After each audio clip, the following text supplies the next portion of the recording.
just watch your whole work into some positive. You ain't gonna block no action, just a positive. I say you ain't Tap in, tap in, tap in. I put my time in, I make deposits, it's perfect timing. And when I walk through, I'll be flying in the pilot. What you mean I can stupid jewelry like pirates? What you mean I reject the sentence for knowledge? With the line, I'm pretending was given to me as God's gift. They saying that I am legend like I am Will Smith. You like the cardio dope. Yeah. So what you mean on the coast? Okay, yeah. Look at me like I'm because I keep that still. I say I'm but when I'm showing that is that witch. It's that there. Yeah, beat that there. And my money getting this long, but as long as my head up, I'm there. Rose, you better beware. Come on, you was this thing that's in there.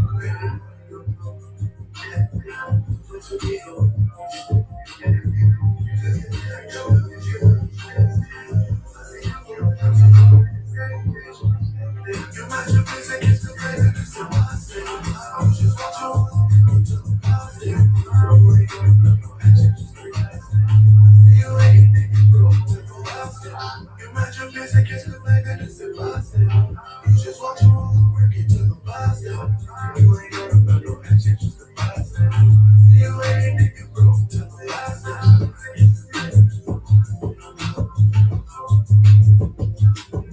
You back, Mama. Go ahead.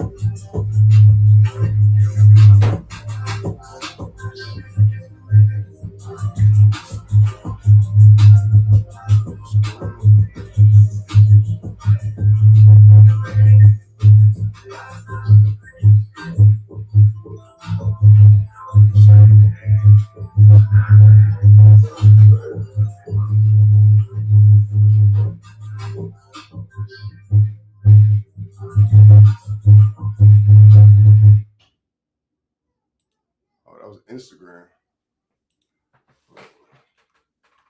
Bear with me, folks.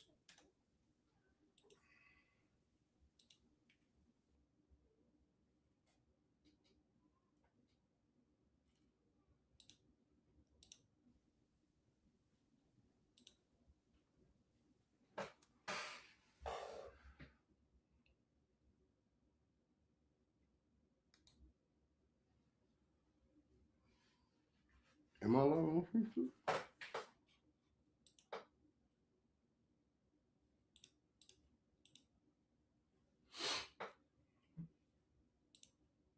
Give me a second. It's time to pick a side. It's time to pick a side.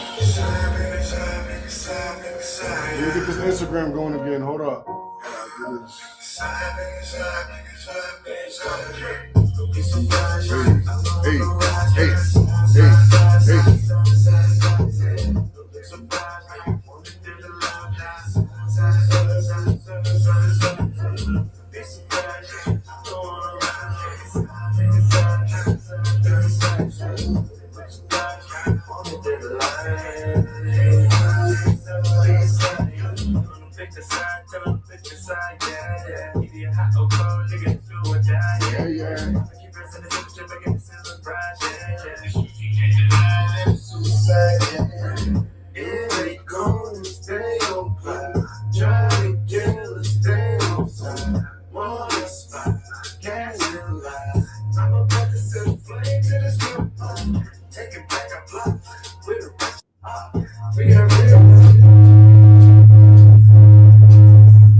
Don't get clapped for joking, that's a trick shot.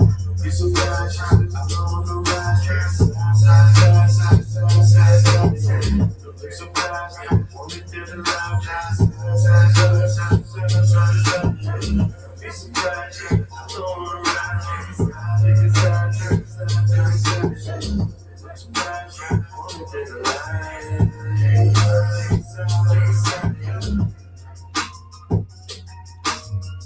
on the roller, on the roller, on the roller, on the roller, on the roller. Hey, hey, hey.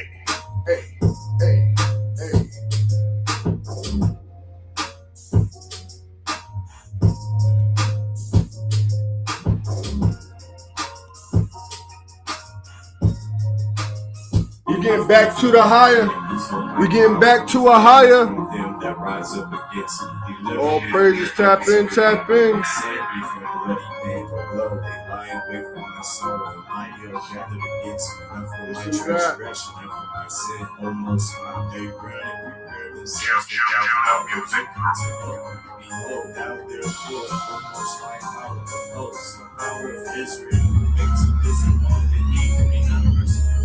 Can't you see what's going on? No protection for your life. Got some budget that I like. All black guys, they mad at us.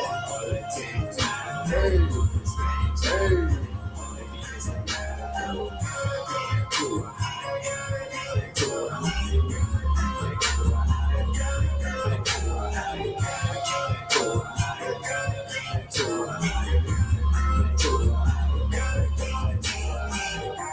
What the world don't see, the most high people of his people. We promise that we have protection against all of this evil. See, he gave us free choice, either to the head or the tail. See, you can follow commandments to heaven, or you can get heaven to hell. You don't want to be, you don't want to be, you are not to believe in a prophecy. Put you on strong philosophy, I'm gonna be on the guy in the streets. You're supposed to protect us from holy.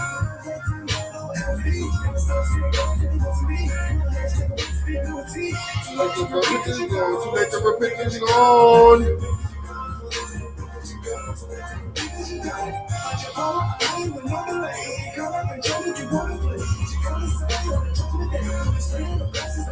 Can't you see what's going on? No protection for your life. Woo! Let's go. Where we going? Back to a higher. Back to a higher.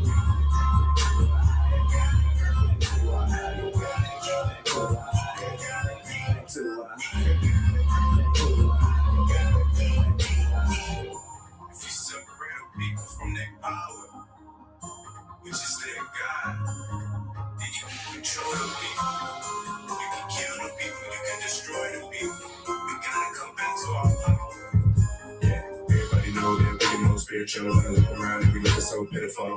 Curses flying in the Bible. We possess the power to knock down Jericho. We must protect our children. It's a government out here just killing us. Don't say you have all this wickedness. Shot your kids out deliverance. They got the money security, but it's the father security. There is no fear in me. You second the door, you trouble. They come here, six on the door.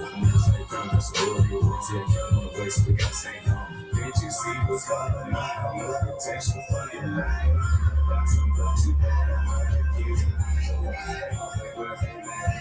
all that teams, man. It's very exciting. Maybe it's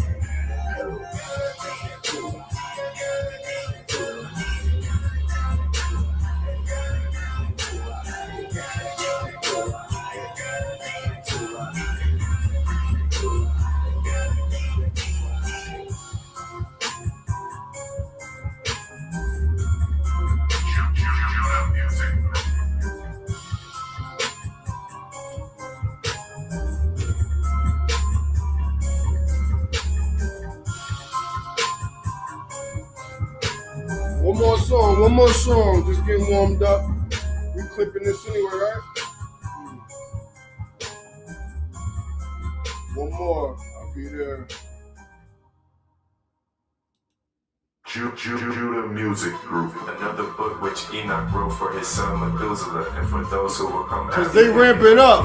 In the last days. It's prophecy time. Where you gonna be at? Where you gonna be at? Where your spirit gonna be at? Where your mind gonna be at?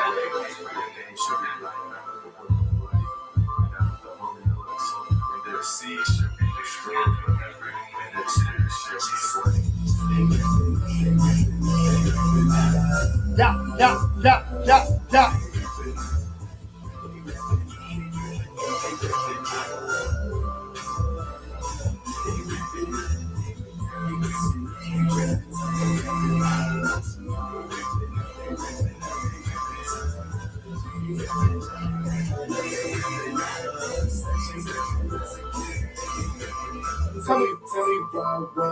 it like a prison scene. Tell me why the US just bought 30,000 guillotines. Tell me why these trains bringing the tanks and Humvees. Tell me why the local estate not military.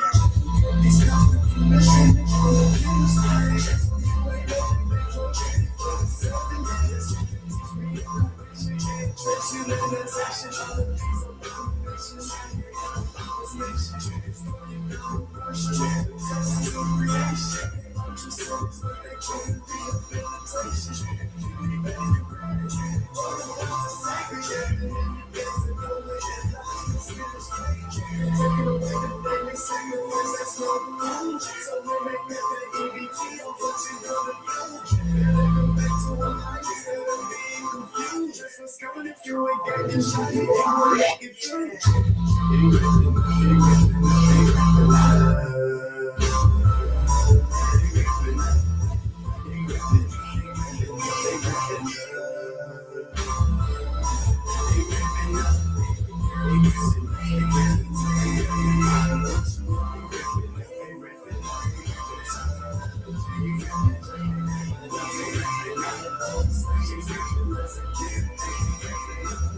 Ye shall be betrayed both by parents and brethren, and kinsfolks and friends, and some of you shall they cause to be put to death. Ye shall be hated of all men for my name's sake, but them shall not inherit of your hand.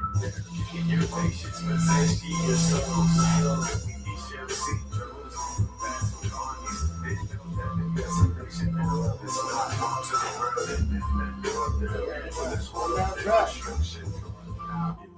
Judah music, another book which Enoch wrote for his son Methuselah, and for those who will come after him and keep the law in the last days. Ye who have done good shall wait for those days, for an end is made of those who work evil, and an end of the might of the transgressors. And wait indeed till sin has passed away, for your name shall be blotted out of the book of life, and out of the holy books, and their seeds shall be destroyed forever, and their spirits shall be slain.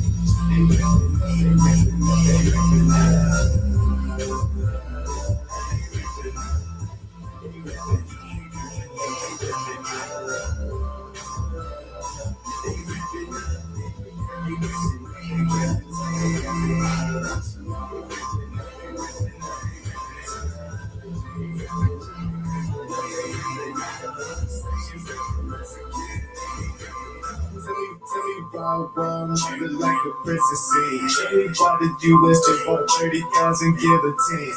Tell me why these trains bringing the tanks and Humvees. Tell me why the local estate not military.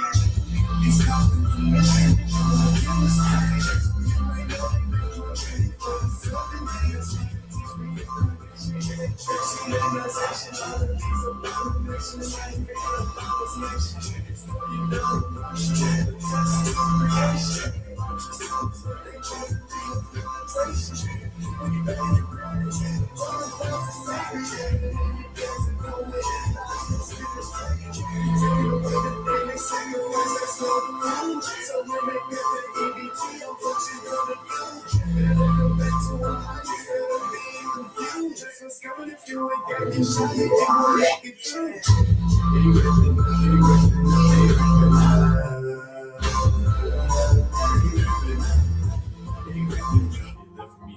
Judah music, another book which Enoch wrote for his son Methuselah, and for those who will come after him and keep the law in the last days. Ye who have done good shall wait for those days, for an end is made of those who work evil, and an end of the might of the transgressors. And wait ye indeed till sin has passed away, for your name shall be blotted out of the book of life, and out of the holy books, and their sin of me.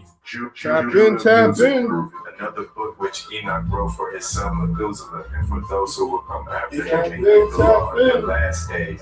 Ye who have done good shall wait for those days, for an end is made of those who work evil, and an end of the might of the transgressors.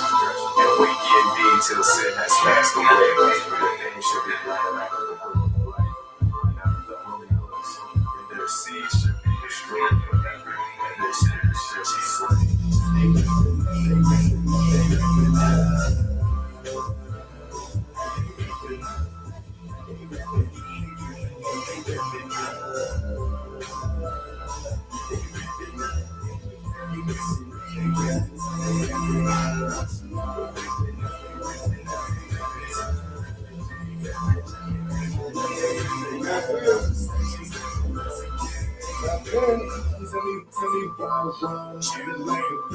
They know why. Why did you just bought 30,000, give a 10?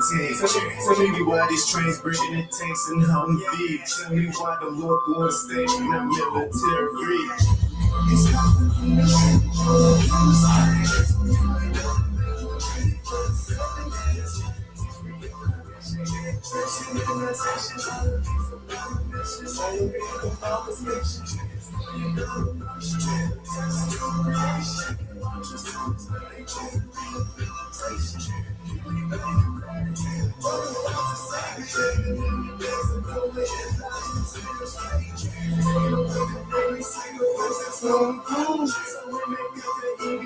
What you gonna do?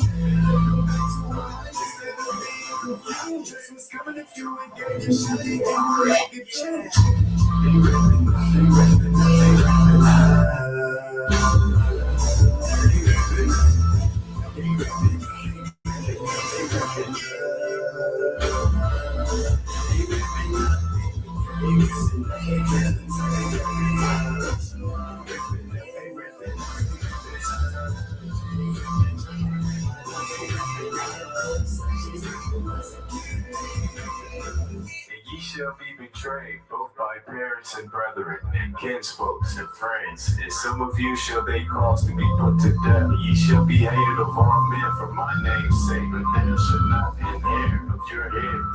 In your patience possess ye your souls. Ye shall see those who pass with armies. They know that the desolation thereof is not known to the world, and that dwell therein this war and their destruction. People shall stand up to fight against another, swords in their hands, so there should be sedition among men, invading one another, and they shall not regard their kings or princes, according to their actions shall stand in their power. A man shall desire to go into a city and shall not be able, for because of their pride, the city shall be troubled, the houses shall be destroyed, and men shall be afraid, and they shall be his neighbor. I shall destroy the houses with the sword, and spoil their goods, because of the lack of bread, and for great tribulation. Behold, see the eye, and I will call together all the kings of the earth to rest, shall put the line together still, from the south, from the east, to turn themselves one against another, repay the things that they have done to them, like as they do yet this day until I'm chosen. So I will do also a recompense in them. All right. Let's tap in today. Unless your righteousness succeeds those of the Pharisees. What does that mean? What does that mean? What does that mean? Unless your righteousness succeeds those of the Pharisees. Let's get to it. Man, for like the last 3 months, you know, a lot of people come out and say, love, love, love, love, love. And me, I'm all about love. I've always been about love. Matter of fact, when I don't feel the love, I go back in my lovey-dovey corner, right? Because you don't need the love of others to function, right? You might need the support, right? That don't necessarily mean love. So for somebody to support you, they don't have to love you. Judas supported Christ at one time, and then he didn't. So it's a case by case, time by time, moment by moment trait and situation if it's not embedded in you, right? A lot of people don't have the Spirit of God embedded in them, right? But they want to falsify these fruits of the spirits with love, joy, peace, all these words, all these kind words. These type of folks, the scriptures say what? They say peace. They come in humility, but their heart is 7 abominations, right? So just because somebody's screaming love, love, love all the time, right? Does that really mean that they possess love? Does that mean that they're loving you?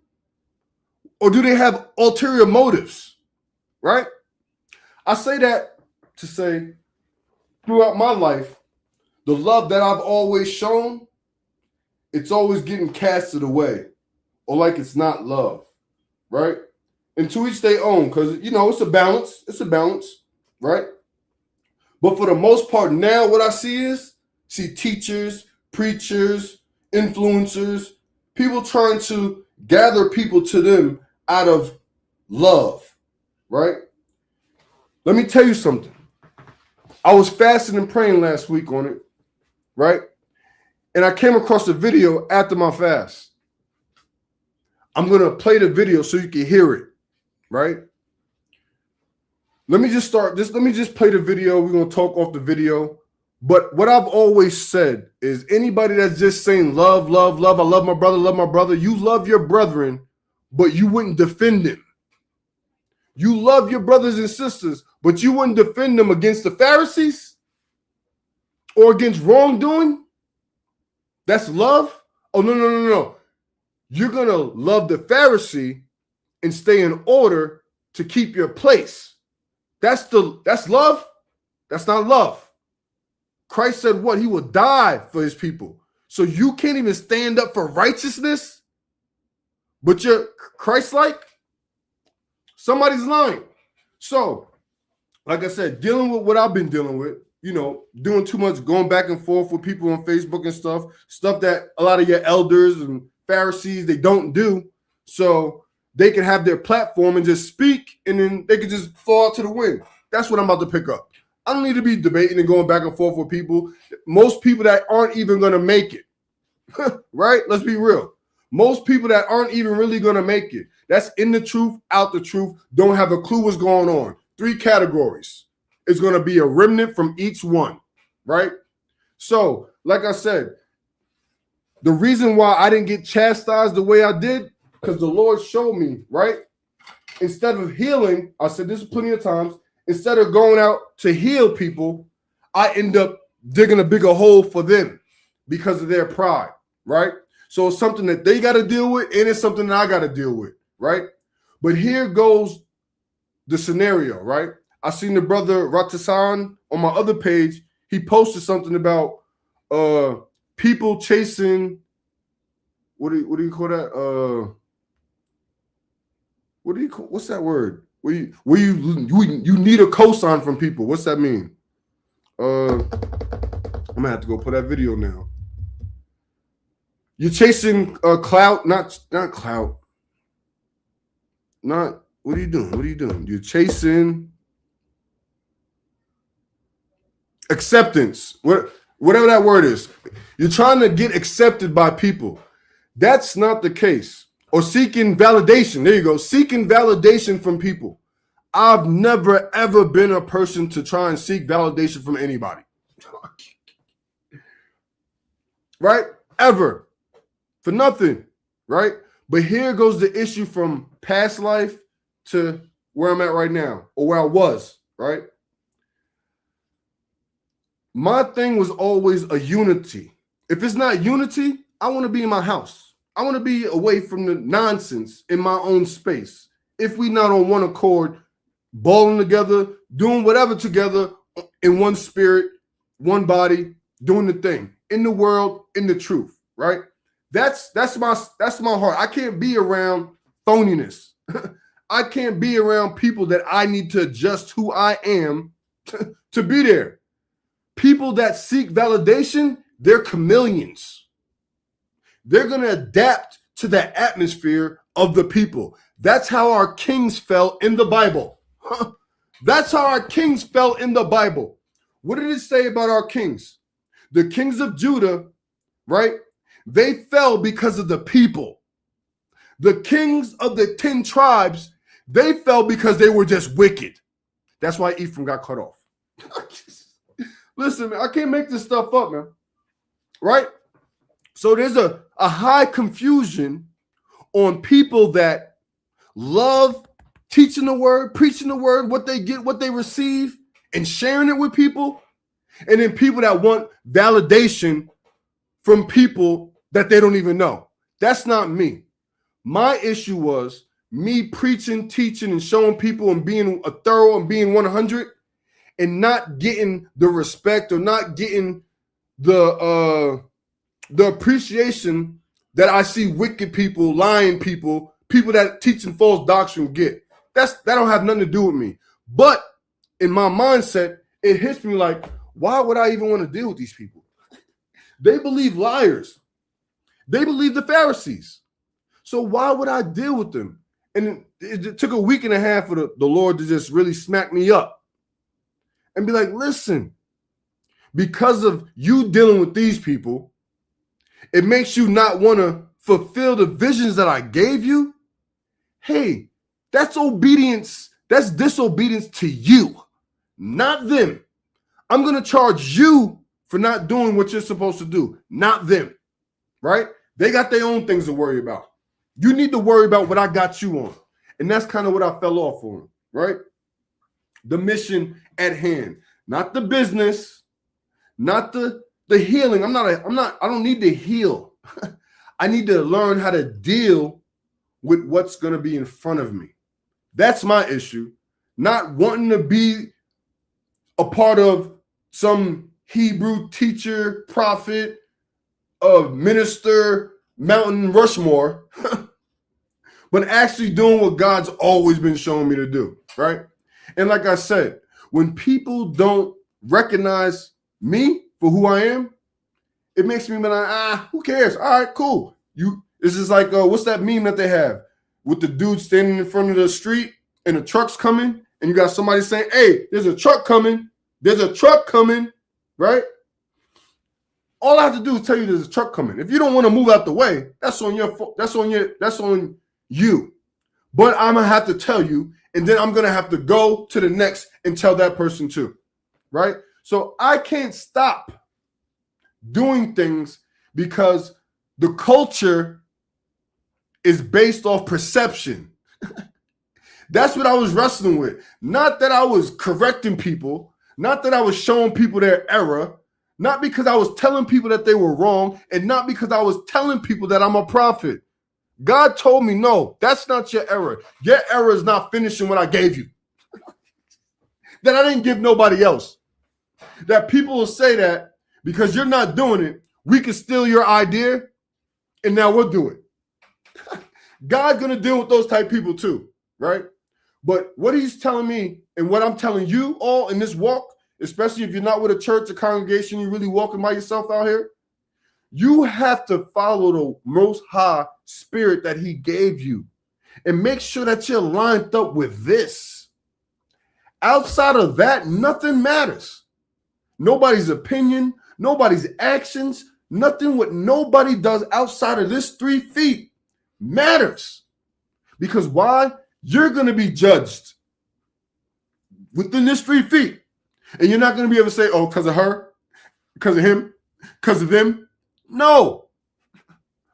You're going to have to stand on why you didn't do something, why you bear false witness, why were you coveting, why were you dishonoring your mother and father, why were you committing adultery, why were you bearing false witness, why were you stealing, why weren't you getting your rest? You're going to have to deal with that, right? So, to get back to my point, right? I came across this video that shows you where Christ says what? What? No, the fruits of the Spirit, the first fruits of the Spirit is what? Is love, right?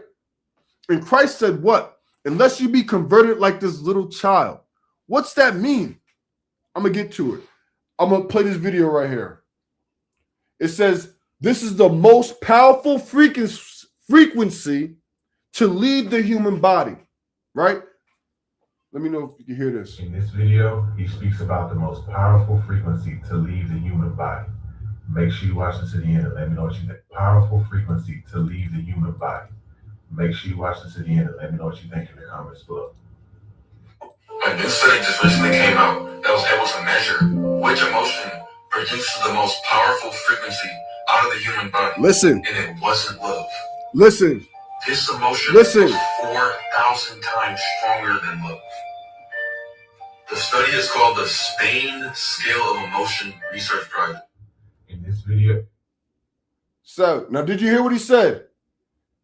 There's an emotion or frequency that is 4,000 times stronger than love. So when we get to the scriptures and we understand what Christ was teaching us, it's a little bit more. It's a little bit more that you got to understand when he says, love the Most High, love your neighbor, right? Love the Most High, love your neighbor. Fear the Most High, respect the Most High, love your neighbor. There's more to it than that, okay? Wasn't love. This emotion was 4,000 times stronger than love. The study is called the Spain Scale of Emotion Research Project, and that's spelled S-P-A-N-E. Look that up. In this research project, they were able to gather 25,000 subjects and put them all in the room, where they were able to take instruments that could measure the frequencies being emitted from the human body. Pause, and let me break it down what he's saying. They took 25,000 people and they conducted boardroom surveys, right? With a machine that they built that could sense people's emotions. They built a machine. I'm like that. They built a machine that could do what I do naturally.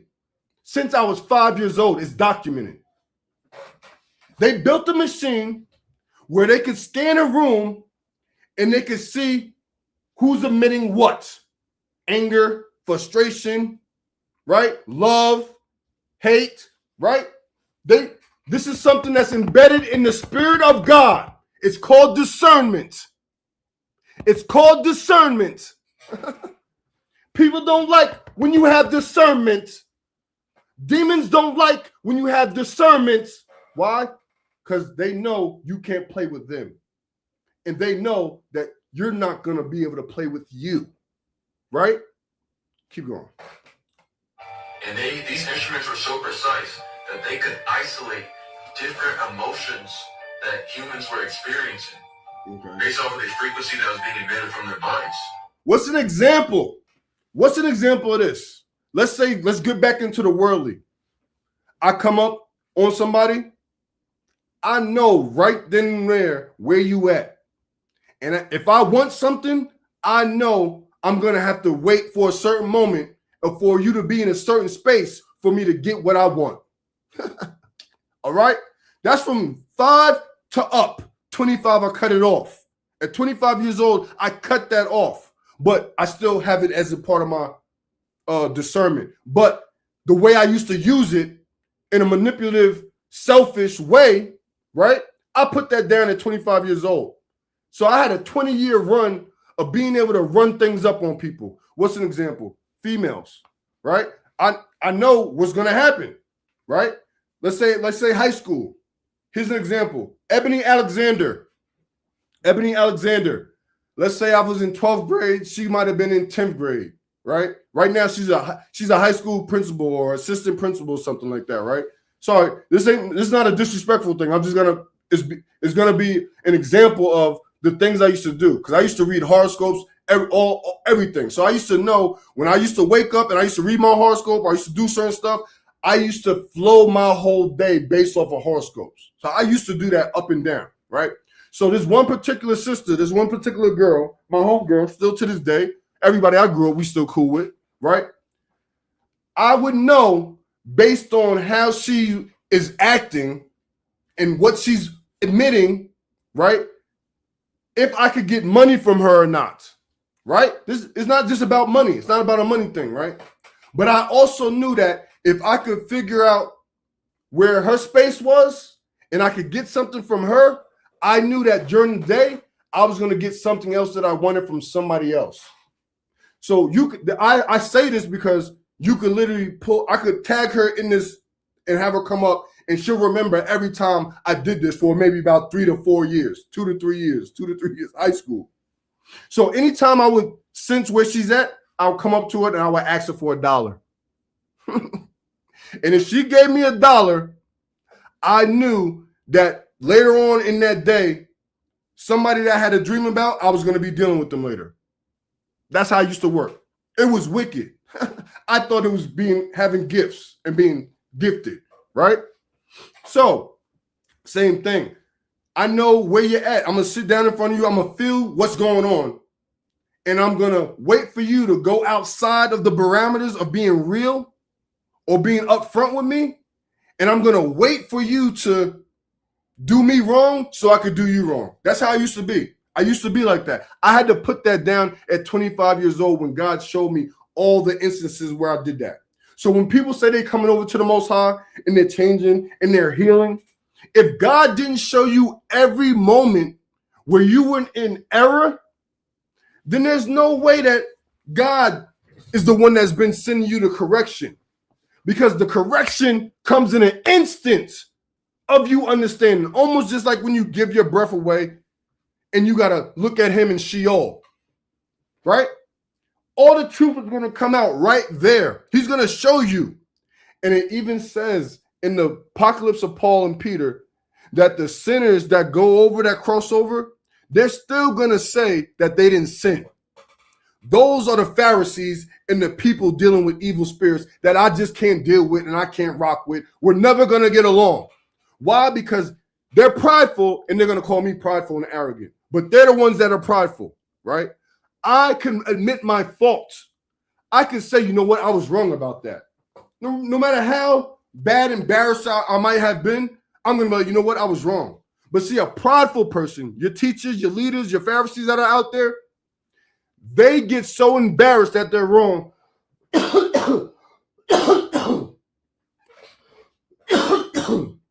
Excuse me. They get so embarrassed that they're wrong. Oh, excuse me. Detox is crazy. They get so embarrassed that they're wrong that they can't admit their fault. So they double down and double down. Excuse me, bear with me. It's like day 10 on a parasite journey, and I've been having so much mucus come out, it's crazy. But I wanted to give you an example of how I used to use my gifts wickedly, and now how I use my gifts now to know who is who, to know who's frauding, to know who's not being upfront, to know the ones that are be online saying something and will not say the same things in person. Anybody that knows me in any body or congregation that I've been in know that I'm a humble servant. And I make my mark and I stay in my place. When you bring up false doctrines, I'm going to run it on you. I don't care what church you've been in, how long you've been there. Right is right, wrong is wrong. And everybody that knows me in person, everybody that fellowship with me or I fellowship with, know this to the T. This is why they have to pick people off social media and make things look a certain way. Right? Like the GLCC people, they're talking about stewards and those that are real leaders. They don't leave the flock, or they don't, they take heed to the flock. First of all, I never wanted to be a Pharisee or a leader or a teacher. I wanted to be a brother with other brothers and sisters in the truth, right? I was in the truth for 6 years before I entered into a Hebrew Israelite church. Okay? Right? I lasted in that church a year and a half, 2 years. And I lasted that long because I had brothers and strong brothers that's on the right and left hand side of me saying, hey, stick it out. And then they start getting kicked out. Right? So it's a thing with Pharisees when they see those that walk a certain way. Hey, we can't deal with this brother. We already know he's not going to fall in line. We already know he's not going to side with us if we're in error. And it comes to a member. He's going to be on the member side. We don't need him around here. Yeah, don't have me around here because I'm not like that. And I'll never be like that. In corporate world, in Hollywood, music, film business, high school, elementary school, like I was the only one not saying the pledges of allegiance. From kindergarten. It's too bad, right? So listen, they have this machine that could read the energies, the frequencies of people, right? These instruments were so precise that they were able to isolate the differences between anger, frustration, passion, joy, arousal, sadness, any emotion you could think. So outside of me, when I was in first grade and they sent me to the psychologist, I had to do what? I had to talk to some lady that was trying to pick me apart, wondering why I'm picking teachers and kids apart. So when she showed me the emotional chart with the faces, before I knew that, I knew energy. I knew frequency. I didn't know what the facial expressions mean. I didn't really know what the words really meant, but I know what they were saying, what they felt, right? But now once I seen the faces, now I can match the face with the energy, with the anger, sadness, frustration. Oh, if this person's like this, then that means I could bam, bam, bam, bam. This is first grade, it's documented, okay? So they made machines that can really read people like that, right? What are we getting at? And the most powerful emotion that was detected by these instruments was authenticity. Woo! What? The frequency What? detected by these instruments What was it? Authenticity. What? Was authenticity. What? Instruments was authenticity. What?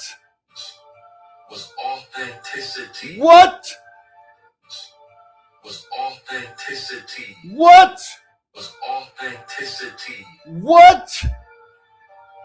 The frequency that authenticity emitted through the human body was 4,000 times stronger than that the frequency emitted from love. True power comes from being your authentic self, and now this is scientifically proven. So the key to raising your vibration is loving yourself enough to be real, Woo! to be authentic, And there lies the problem. We have people going around talking about love, love, love, love, and are not authentic. So when somebody that's authentic comes around, it's intimidating. Why? Because you already think that I'm judging you. Why? Because the demons in you know that I see you. And I'm not judging you.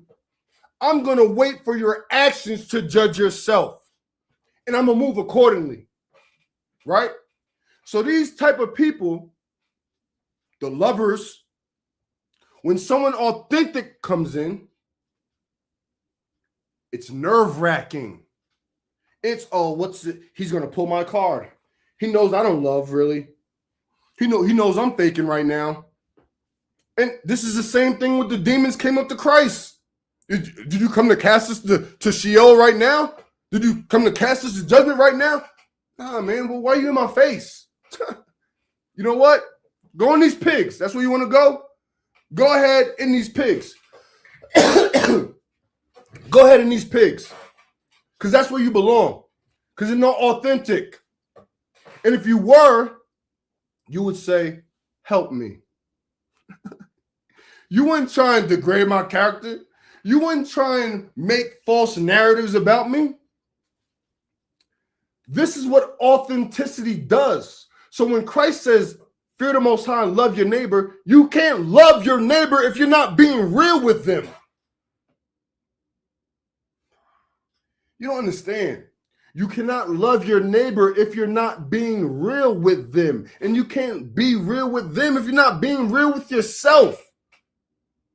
So when it comes to who's phony, who's fake, that's the type of people I hate. Hey, right? I'm always going to be the judge on who's real and who's not. As you should too. But what's the barometer? What's the barometer? Do you think somebody that will not stick up for you against hierarchy is somebody that loves you? Or do they have selective love? They have selective authenticity. Authenticity, meaning they can only be a certain way around certain people. I'm never like that. I'm never going to adjust myself to be around other people. Neither did Christ. That's why he ran. That's why he left. That's why he didn't like dealing with people. That's why he didn't deal with nobody that didn't come to him. Because why? The Father already has it selected. The Father already has it selected. And those that are his hear his voice. It's so simple. It's so simple. But I need you to understand that you cannot love anything without authenticity. You can't love anything without following the ways of the Most High. So everything, it seems like in this community, is a disguise, perception. That's what y'all live off of, perception. That's why the community is separated, divided. When the scriptures say what? One mind, one body, one spirit, one baptism. How hard is that? It's very hard when you're living in a land full of unauthentic people who aren't trying to get right, who aren't trying to follow the righteous ways as it's written. But that's when we go into the righteousness of the Pharisees.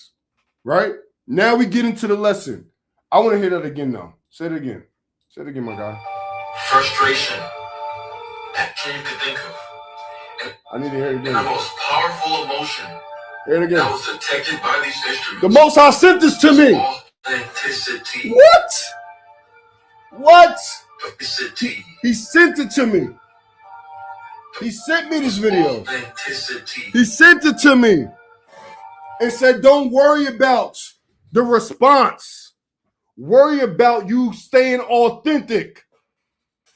Worry about you being real and staying on the task and on the mission.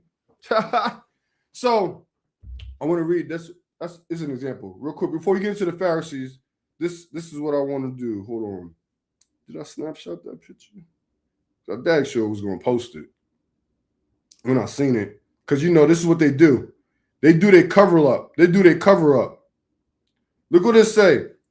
GOCC Annapolis, whatever. The difference between a shepherd or a hireling. This right here. Can you see that? The difference between a shepherd and a hireling. Right? Now, they'll say that because what? They see me starting a business. Right? And then they see me starting a church off of the business. They see me starting a business in a church off of the order of the heavens that God gave me. So now they want to act like I'm coming out the woodworks and trying to pull people out your church. I don't want nobody out of GOCC. I don't want nobody out of True Nation. IUIC, I don't care about none of that. I'm not trying to pull nobody from nowhere. I'm speaking the truth. And today's truth is, unless your righteousness succeeds those of the Pharisees, you're not going to enter the kingdom of heaven. And you being under these Pharisees and hirelings, you're not going to enter the kingdom of heaven. What's a hireling? Come to my church. You can't get baptized until 3 months and you made 3 feast days. And these feast days you got to pay for. So now you're not only paying tithe, you're paying rent.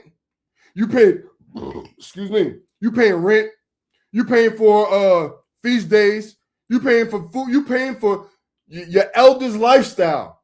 You're not paying for nothing to help your community or even your church or even the people in your church. Y'all have people that went to feast days in your church and couldn't pay for them, and you used it against them. They couldn't afford a $125 feast day, but no, you used that family or that person that can't pay $125 and you make them an example in your body. I bear witness to this happening, and I've had about 20 to 30 people over the last 10 years give me their stories about how they couldn't afford going to a feast day and how when the elders did give them the money, they held it over their head. That's how most of your Pharisees got your daggone positions. Not because they're righteous, anointed men, filled and endowed with the Holy Spirit, because they lined up with their elder. Because they lined up with their elder. And the elder knows that, I know this fool gonna stay in line. I know he gonna hold me down.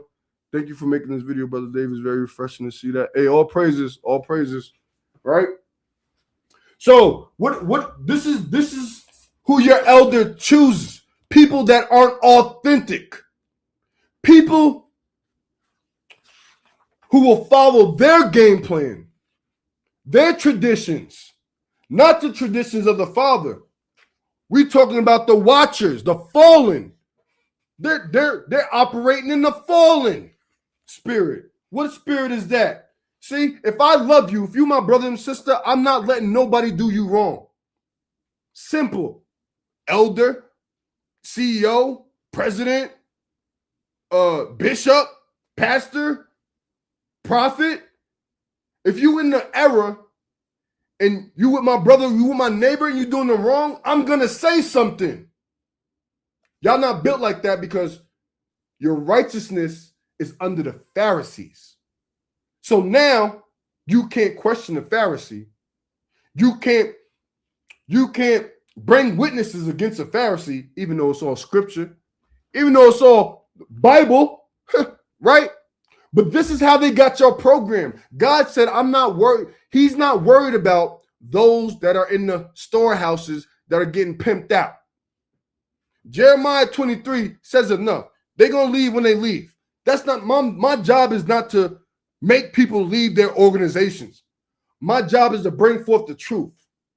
My job is to build the church. My job is to build the church that God gave me on earth as it is in heaven. Tell me he didn't give it to me.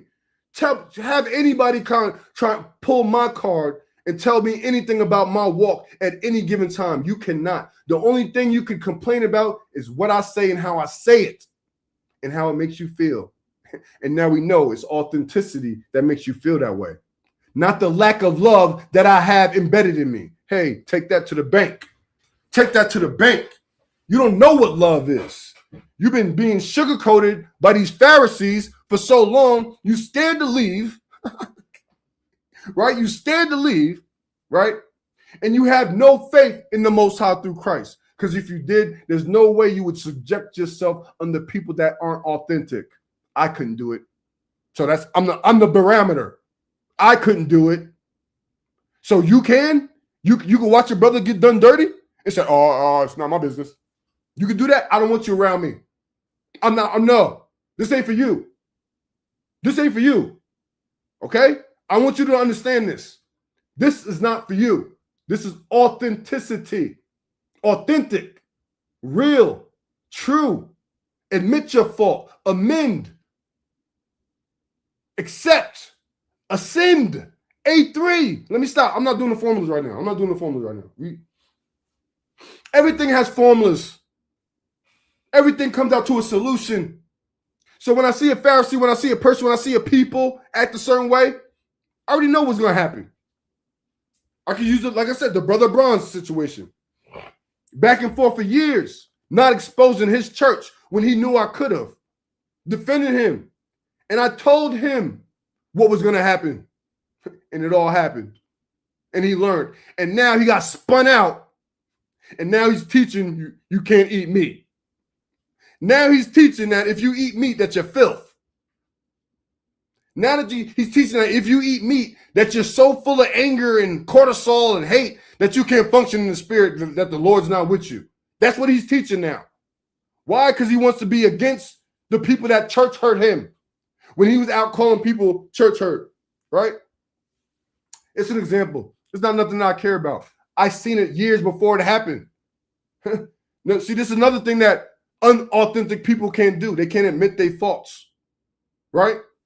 They can't accept it. So when they hear it, why you got to bring it up again? Why you got to bring it up again? I got to bring it up again because y'all still out here lying and being unauthentic. And now you're teaching false doctrine. Now you're just lying, okay? Now you're just lying. Now you're done. What they call it, retrobate mind. Now you're trying to be different instead of sticking to the script. Now everything that you believe is not even in the Bible no more. It's not in the Bible no more. Okay? You got to go outside to believe what you believe because you want to have something different. You want to be different. You want to be different. Now, I never needed that. I was always different. I was always different. And I was always just like this, full of love and authenticity. And can't nobody tell you nothing different. Nobody. that would pull up a video or pull up a phone call or put me on blast. Nobody, you can't do that. Pharisees are scared that you're going to pull their card because they know they're not authentic. That's why they don't like brothers and sisters like me. I'm looking for brothers and sisters like me in the spirit.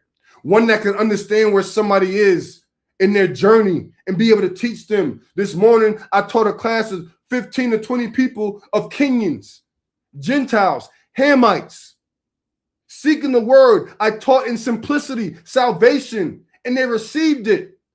It wasn't hard, but this is what I should have been doing, right? So now this is what I'm doing. This week, I'm hitting the streets out where I'm at, and I'm opening up my house to bring people in, right? So at the end of the day, now I'm doing what he's showing me to do because now I feel comfortable to do it because he sent me this video to say, stop doubting yourself, son. He sent me this video to say, stop doubting yourself, son, because this is how the Pharisees are operating today. Let me read it real quick, and then we're going to get into the lesson. It's almost an hour in. I didn't even get into the lesson yet, right?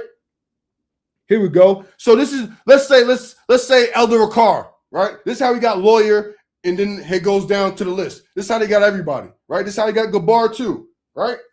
They all had to come in the agreement, right? Their agreement to do what? To do what they wanted to do outside of what this says and make and create their own traditions. This is what they've done. This is what they've been doing.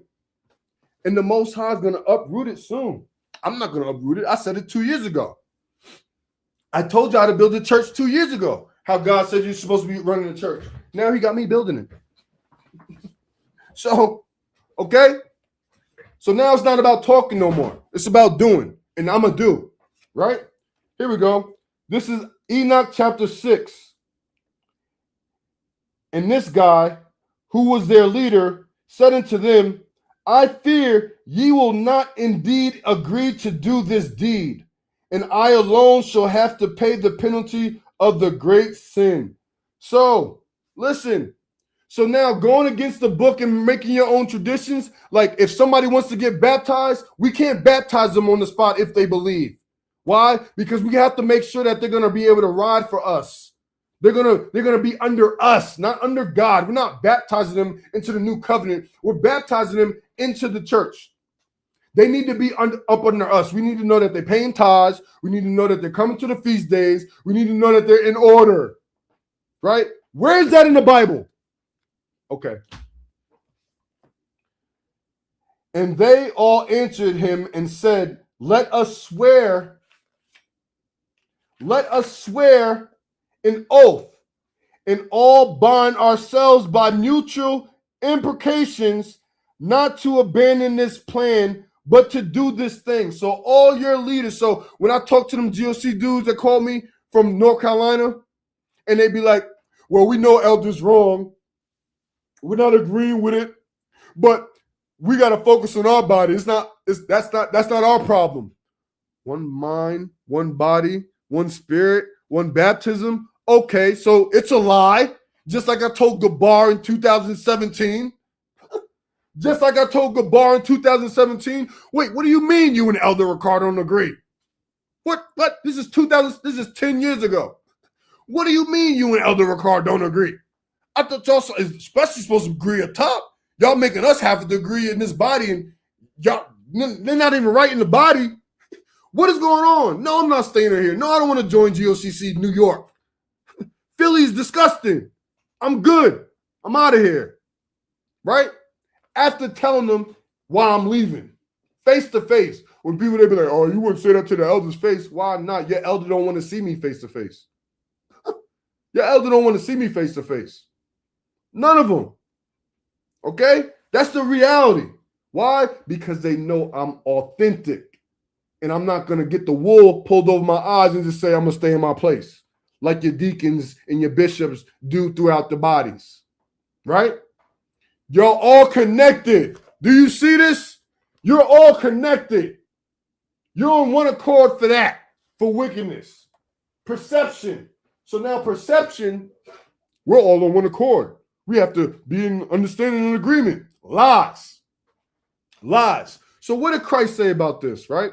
Christ himself in his walk did what? What did Christ do in his walk? Right? He condemned man-made traditions replacing God's commandments, like the ones I mentioned before. Leadership that refuses accountability. You can't question no leader. Hey, I will never, ever be in a position where you can't question me. Or I won't answer a question that you give me. Unless you're just being ignorant. That's discernment, right? But somebody that's coming, hey, why is this happening? Okay, what's this? Never going to say, that's not your business. Mind your business. This is what's been going on in all your camps. Through all your leaders. All the camp. And then the Gabar, he does what? Me and Gabar, we're going to have a conversation soon. I just got his number. But I need to get in another space before I contact him the way I need to contact him. But Gabar, you see what he's doing now? He's tearing down the name of Ahia, right? He's tearing down Yeshaya or Yeshua, right? This is what Brahms did. Why? Because the way they got done in their church. Because they didn't stand in authenticity when it counted. They didn't stand up for the ones that couldn't stand up for themselves when it counted. They just bypass and let elder do whatever he wanted to do. Whatever they deacons want to do, however they want to handle it. Okay. And you just bypass your brothers and sisters you just said that you love. Yeah, you don't love them no more because you wasn't authentic. Unless you be converted like this little child. What's a little child? A little child is authentic to what they know. Authentic. They're going to be real until they get damaged by one of y'all. 6'6s or 6'6'6ers. Right? That's what's going on here. That's what's going on here. Christ said, unless you be converted like this little child, loving your neighbor, how you going to be real with you? How you going to love your neighbor if you can't be authentic with him? Like, what? So now, when the sister was making it seem like I was arguing or trying to show how people don't really love, they just saying love. I don't want you telling me that you love me 1,000 times. Show me. You show me by your actions. Show me by standing up for me when the wicked doer comes and does me dirty. Show me you love me then. That's what authenticity is. That's what love is. Giving your life, you're going to give your life for somebody you don't trust, you don't believe in, that you don't rock with? How? All the Pharisee got to do is tell you to go over there, man. Go over there. Mind your business. Stay in line. That's all they got to do for you to be like, nah, I can't. I'm sorry, brother, sister. I can't defend you. I'm sorry. I got to stay in order with the church because I want to be under the gods of the Most High, and I want to make sure I'm in line. The lesson I did a week ago, the silence in the church, it shows you that you in sin. So not only are you not showing love, not only are you not being authentic, but you're in sin now. Dig a hole. And he said, let the blind follow the blind, they all fall into the ditch. Right? Oh, no, but because I'm being real and I'm showing love, I'm angry. I'm hateful. And I don't have no love. That's what you think? That's why it says the veil's over their face. You can't see it. God said, don't worry about those who can't see, son. I need you to get to the ones. I need you to get to the ones that can. It's only a remnant. You said you didn't want a big thing. I don't want a big thing. But now we're going to start right here in Texas. Right here in Odessa, Texas. And it's going to go where it go. Watch now. Watch now that I am building. Watch now that I am motivated. Watch now that I am anointed to. Now you're going to see the difference. Why? Because let me stop saying what I'm going to do. God's going to elevate me. Nasaya. He's already been doing it. Waking me up to get to this space right now. All praises. Right? Systems that silence correction. Your church silences correction. Why? It's not your business. Spiritual authority used for control instead of truth. You got what's an example? What's an example of this? You know how they say you know, the people that were dorks or dweebs or losers in high school and stuff, they become cops because they want to be tough and big and want to be in position and want to have all the accolades and stuff. They become a cop so they could take out all they getting bullied and stuff like that in high school. Not all that. I know about 20 cops that I grew up with, that I went to high school with that are cops now, right? But I'm using that example. It's these same people that get in these churches and try and scramble for their positions, do their brother dirty, do their sister dirty, to try and gain trust with the leadership so they could gain a position, so they could fulfill what they've been wanting to fulfill. Then they get in position, and then they do the same thing. Find those that are just like them. Just like, where's the book at? Just like them. Find the same ones that are just like them, and this is how your church is built. And this is how your church is built. It's built on people chasing positions and power and things that they couldn't get outside of the position and power with their church. For instance, like Elder Gabar was talking about, everybody leaves One West. Don't mix me up with no One West doctrine at all. Zero. Because even when I was in GOCC, I was correcting as soon as I got in there off the spirit and what was given to me. And it's all documented too. Right? So One West, I don't know about Elder Ricard being in the basement doing videotapes for years, wanting to be in a position, and then he couldn't get in a position, and they making him a little man. Then they outed him for being a fornicator, right? They outed him for being a fornicator, kicked him out the church, he left, and then he went and started his own body. Started his own body, said that he's gonna go, the America's gonna blow up and send everybody to Egypt. Scammed everybody in Egypt, and then came back and started the church that y'all see right now. That's not me.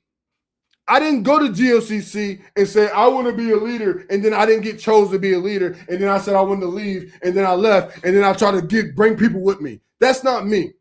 Every leader that you've seen in the last 7 years has been that. They've been broken off from another body that they went in, and they tried to infiltrate, or they tried to be the man in there, and they got hammered, and then they left, and they brought people with them. That is not me. I need y'all to understand that. I don't want to be in this position of building a church and running a church. I'd rather do this. Talk, blah, blah, blah, out of here. Talk, blah, blah, blah, out of here. And just do what I've always been doing. Helping people randomly, strangers, people that are in my inbox when I can. You know, this last 2 weeks, I had two brothers and one sister reach out to me for money that all have camps. Now, like I said, this week, I'm going to have to go talk to these people, and I'm going to ask them, did your elder or your church send you to ask me or test me to see if you said something to me, I would go expose them? No, I don't expose nobody's nothing until somebody run their mouth and speak outside of what they should be speaking, right? But the last 2 weeks, I had 3 people. One was on a phone call when I'm driving back from Dallas with my family in the car. So it's documented. 3 people that have churches asking me for money. And these are people that do not defend me when their own people from their churches are trying to get at me. Make that make sense. And if I had it, I would have gave it to them. But for the last month, 2 months, even with my blood sister, I can't help right now. Right? And this is why I'm building the church. Because all my focus is on the church now. Business is taken care of. It's about functioning, making sure the church is functional and being able to do what it's doing for my business, right? This is a church that's being built for the people, not for my ego, not because I want to, because I'm seeing what's going on out here, and I'm seeing what y'all are doing out there. And y'all got the people that got all the support and doing absolutely nothing but standing on the sidelines. Blasphemous to the Spirit, to the Holy Spirit, to the Most High through Christ. It's blasphemous for y'all to have the support and have the numbers and do nothing with it but send me stars, subscribe, be a fan, send me money. But outside of that, where's the unity? Where's the one accord? Where's the one spirit? Where's the correction? No, nobody can be corrected. And the people that's doing the correcting or bringing forth the correcting, the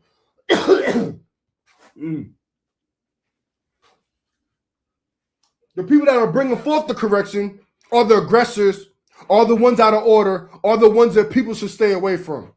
Meanwhile, y'all are being taken advantage every day by the churches that y'all gave your lives to. For how many years? How many family members did y'all put away? How many family members did y'all ignore in this to be with your church family right now? Do you think God is proud of you for that? Do you think God is going to hold you down for leaving your blood family that don't know what you know to leave for some dirty, rotten scoundrels that's doing worse than your family's Christian pastors that they go to? Make that make sense. So now you got brothers that be living with their parents or living with whoever and then trying to say because they in the spirit, they making rules and stuff like that, living in their parents' home. Bro, you're going to get kicked out, man. Get on up out of here. Take your journey like that then. Excuse me. Right? But that pride comes from the Pharisees to where you think because you know something, you could come up in here and do some rearranging and not do it humbly, but do it proudly. Do it like you got some type of authority. Like God done called you and put your finger on your forehead and said, go ahead, son. Go get at your family like that. Regardless of what happened, I ain't never do that to my blood family. Ever. Never. I act like that towards my family or my friends. I act a certain way towards prideful people that try and pull me outside of my authenticity and act like what I'm doing is for a different reason than what I'm doing it. Now I'm going to drill you. God, and I said 3 weeks ago, I fasted and prayed because of my humility, my conviction of having people act tough, but then get whimpered out when I go in on them. I'm like, you know what? I didn't have to do it to them like that.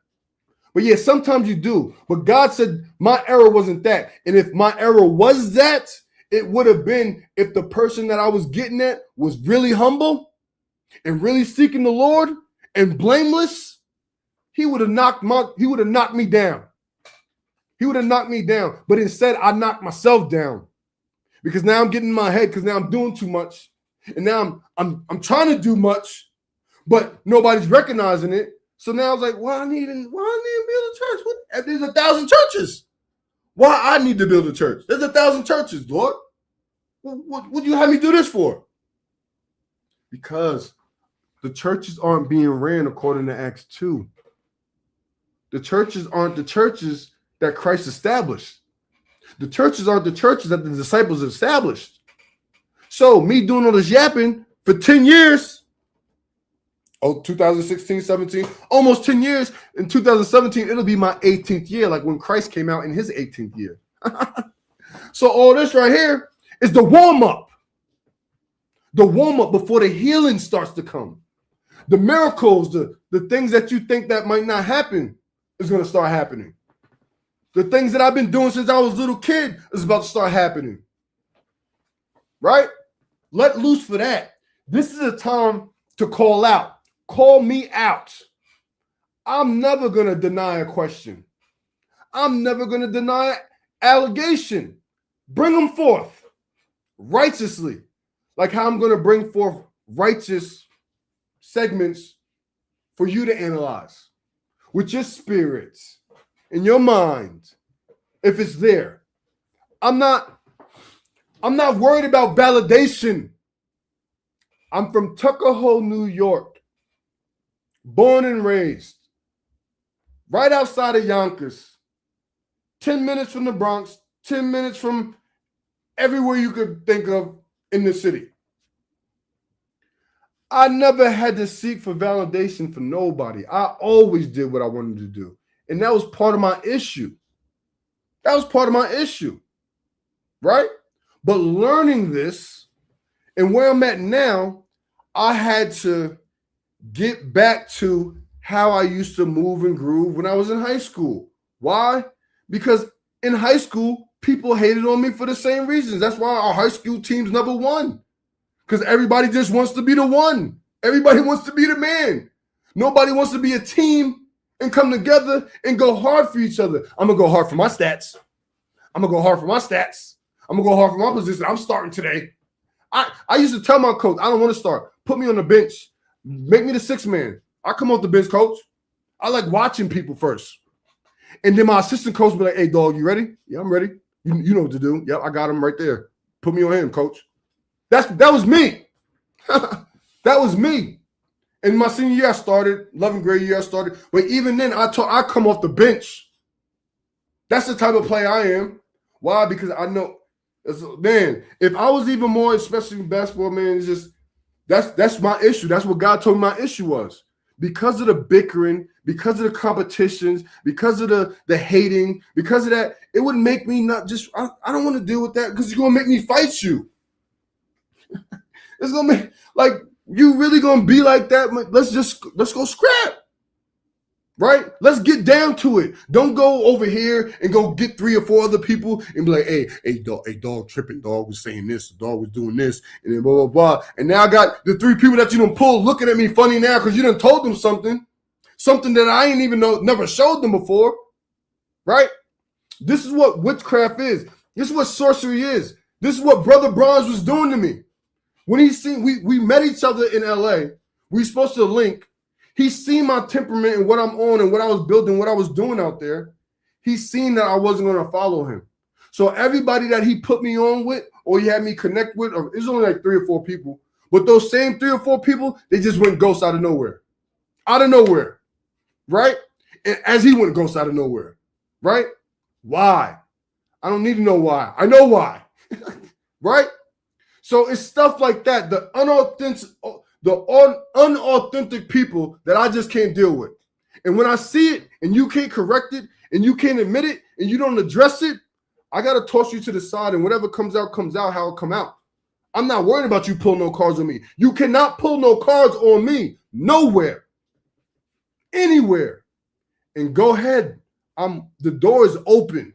Like y'all elders, doors is open. And I'm going through them.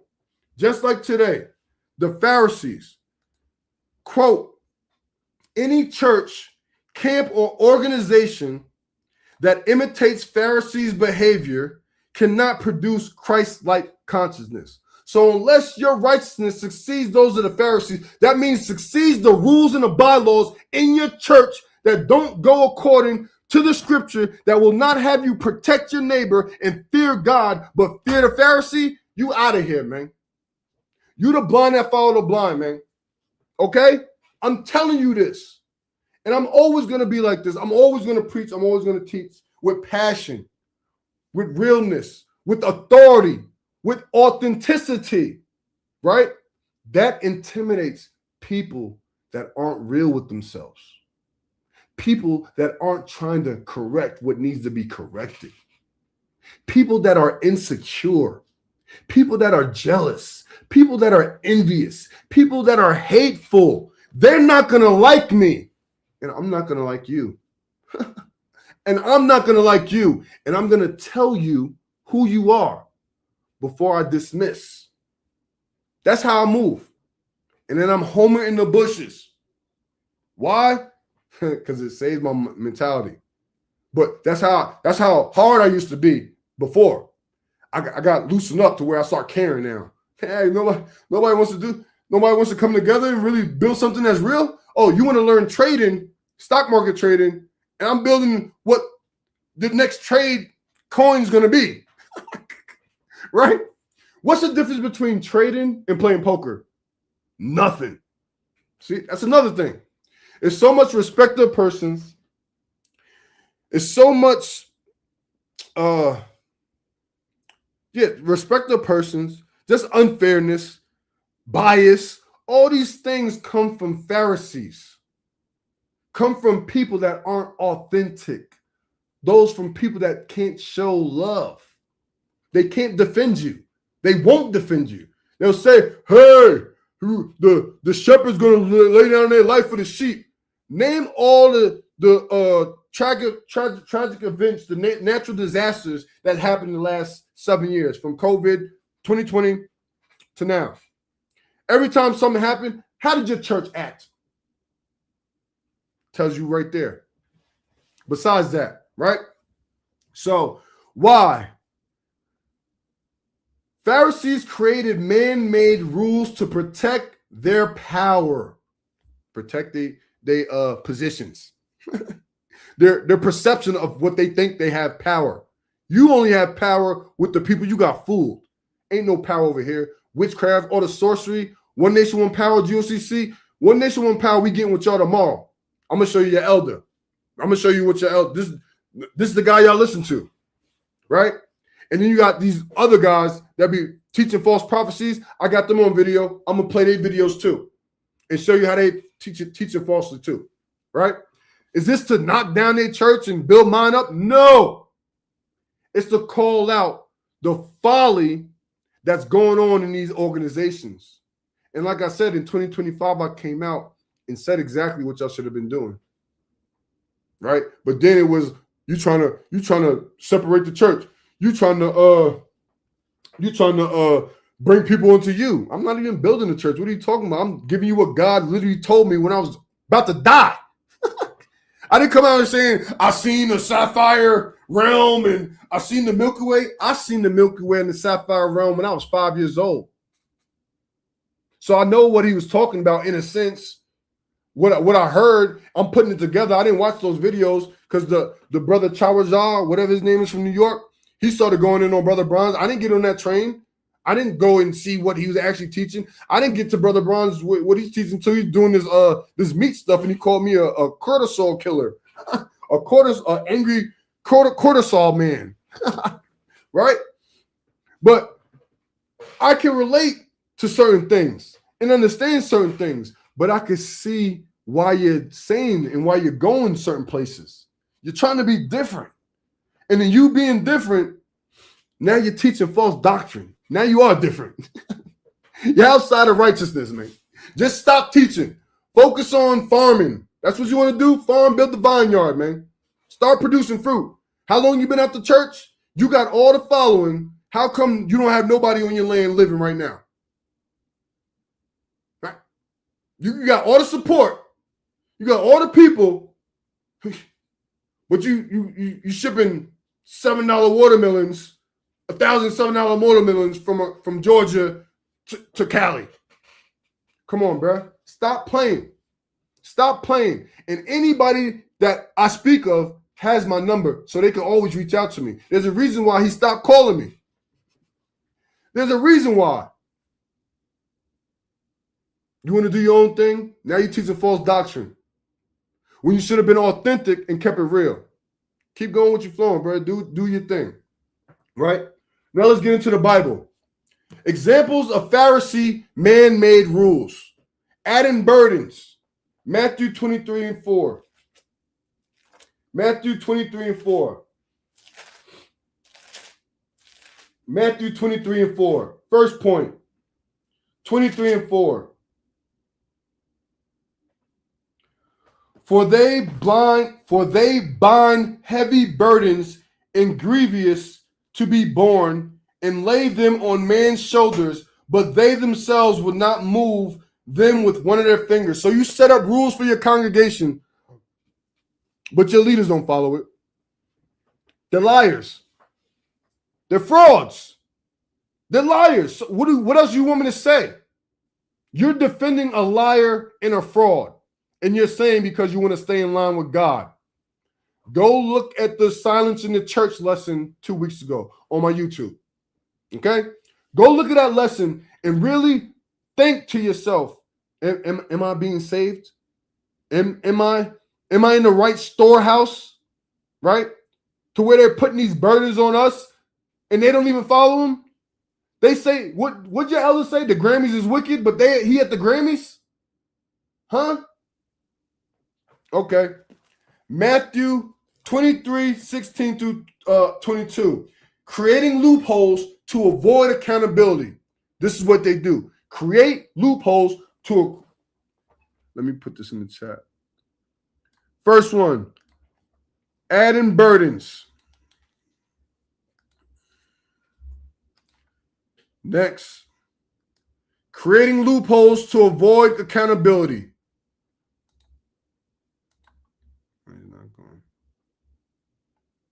Oh, there you go. Right? 16 to 22. Woe unto you, ye blind guides, which say, whosoever shall swear by the temple, whosoever holds down the church, hold down the temple, it is nothing. But whosoever shall swear by the gold of the temple, he is a debtor. Ye fools and blind, for whether is great the gold or the temple that sanctifieth the gold? And whosoever shall swear by the altar, it is nothing. But whosoever sweareth by the gift that is upon it, he is guilty. If you're holding down your church because they wrote some bylaws to where you can't question them, and your brothers and sisters getting done dirty, and you keep your mouth closed because you want to keep the integrity of the church, your righteousness has not exceeded those of the Pharisees. 17, 18. And whosoever shall swear by the altar, it is nothing. But whosoever sweareth by the gift that is upon it, he is guilty. Ye fools and blind, for whether is greater the gift or the altar that sanctified the gift? Whoso therefore shall swear by the altar, sweareth by it, and by all those things therein. And whoso shall swear by the temple, sweareth by it, and by him that dwelleth therein. And he shall swear by heaven, sweareth by the throne of God, and by him that sitteth there. Whoa! I swear by the heavens, not your temple. I swear in righteousness and authenticity by the order of the heavens on earth as it is in heaven. Not by your temple, not by your church, not by your bylaws. I don't abide by those rules. So I'm not going to be like your member and be to make you comfortable, to make you think you're doing a good job. No, the correction is for what? The edification of the saints. But the saints can't get edified if they can't be humble, if they can't admit their wrongs. Ain't nobody got time for that, man. You think because you was with a church for 15 years doing the same thing, that gives you some type of validity in the heavens? When you're out of order, let the blind follow the blind, they all fall into the ditch, man. Stop with your false doctrines. Using authority to silence correction. Using authority. John 9 and 22. John 9 and 22. John 9 and 22. Using authority to silence correction. Does this sound familiar? Does this not sound like the last 6 months of your camps that have been getting called out? John 9 and 22. These words spake his parents because they feared the Jews, for the Jews had agreed already that if any man did confess that he was Christ, he should be put out of the synagogue. If any man says that he's filled with the Holy Spirit and that he has the word of the Lord upon him, don't hear this man, just kick him out. He's come here to cause chaos. That's how they speak. That's how they talk, right? So they enforce rules that protect their status. They enforce rules that protect their status. This is going to be Mark 7 and 3 through 13. 3 through 13. Let me get some water real quick. So this is 1, 2, 3, 4 things that you see a Pharisee-ran, man-made church operates. They operate off of these 4 things. Adding burdens God never commanded, creating loopholes to avoid accountability, using authority to silence correction, enforcing rules that protected their status. That's who y'all dealing with. I'm not like that. So you know. So you see why I'm here the way I am. For how many years? Since 2009? Since 2009? Just like this?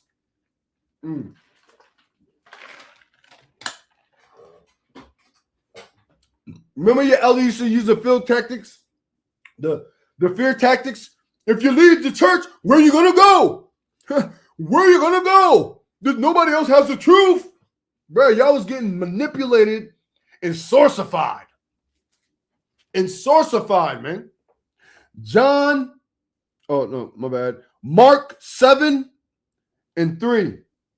Mark 7 and 3.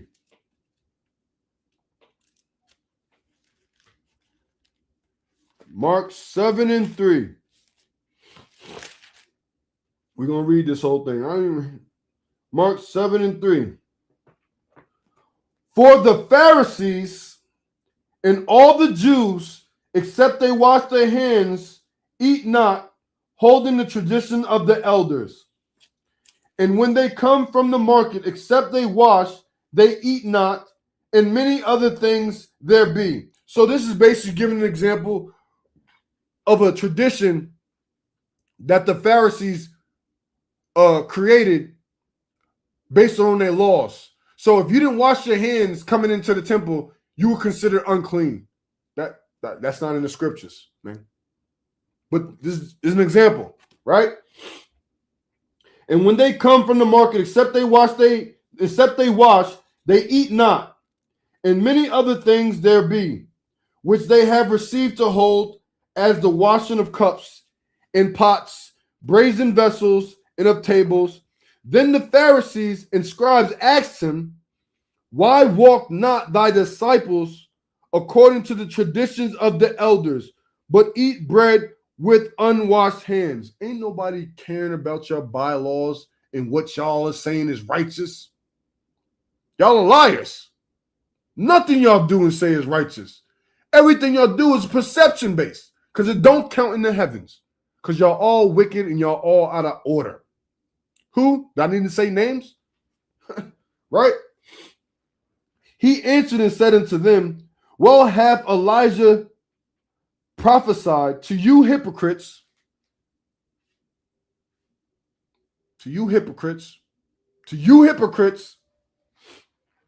as it is written, these people honor me with their lips, but their heart is far from me. Lord, I love my brothers and sisters. Lord.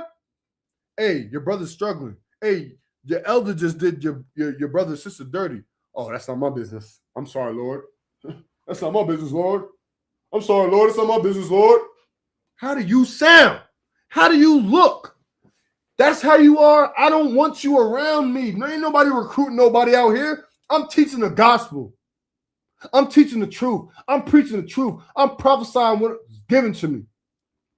I don't need nobody's validation or approval. I wanted the unity. Yes, I did. That was my issue. I wanted the unity. I wanted brothers to come on one accord. I wanted brothers to come into agreement with righteousness. But God showed me that's not happening. And when it happens, it's going to be those that he sent. Those that I was meant to go get. It's not going to be, I got to make up laws and rules outside of the scriptures. When it comes to the formulas and the protocols, when it comes to what HMAC is setting up, it's formulas and protocols for you to follow to stay in righteousness. So what? When I say A3, it means accept, amend, and ascend. Accept that you did some dirty stuff, you messed up, amend it, apologize, and then grow and move on from it. Y'all are sick out here because y'all got all this sin in you that you try and act like it's not sin. You try and act like, try and make yourself like you're acting in righteousness or you're moving in righteousness, and you're not at all. It's perception. It's perception, and that perception leads to your deception, which leads to sin, which leads to sickness. So if you're out here sick, I'm out here sick. I'm doing a detox right now. I'm doing a parasite detox from 3 weeks ago, having a dream that I pulled a tapeworm out my mouth. And I flash back, I think about all the pork I ate, and I think about the little cleanses that I did do over the years since 2017. I started doing my first cleanses. I didn't do no specific cleanse for a tapeworm. And then I end up getting diabetes. I came across this video about diabetes, and man, I want to play that too. But even with the diabetes, with liver flukes and stuff like that, it's been a year and a half almost since I've been out of the hospital with diabetes, almost dying for diabetes. And my blood sugar's down, but I felt something. So I prayed on it, and God showed me a vision of a tapeworm, me pulling it out. And then I couldn't get it out, and I was scared because I'm not going to pull it, and I start bleeding internally. So that means what? He said cleanse. So that's what I started doing. You know, man, so much mucus has been coming out, man, but it feels good, right? But think about it also. I haven't worked out since April.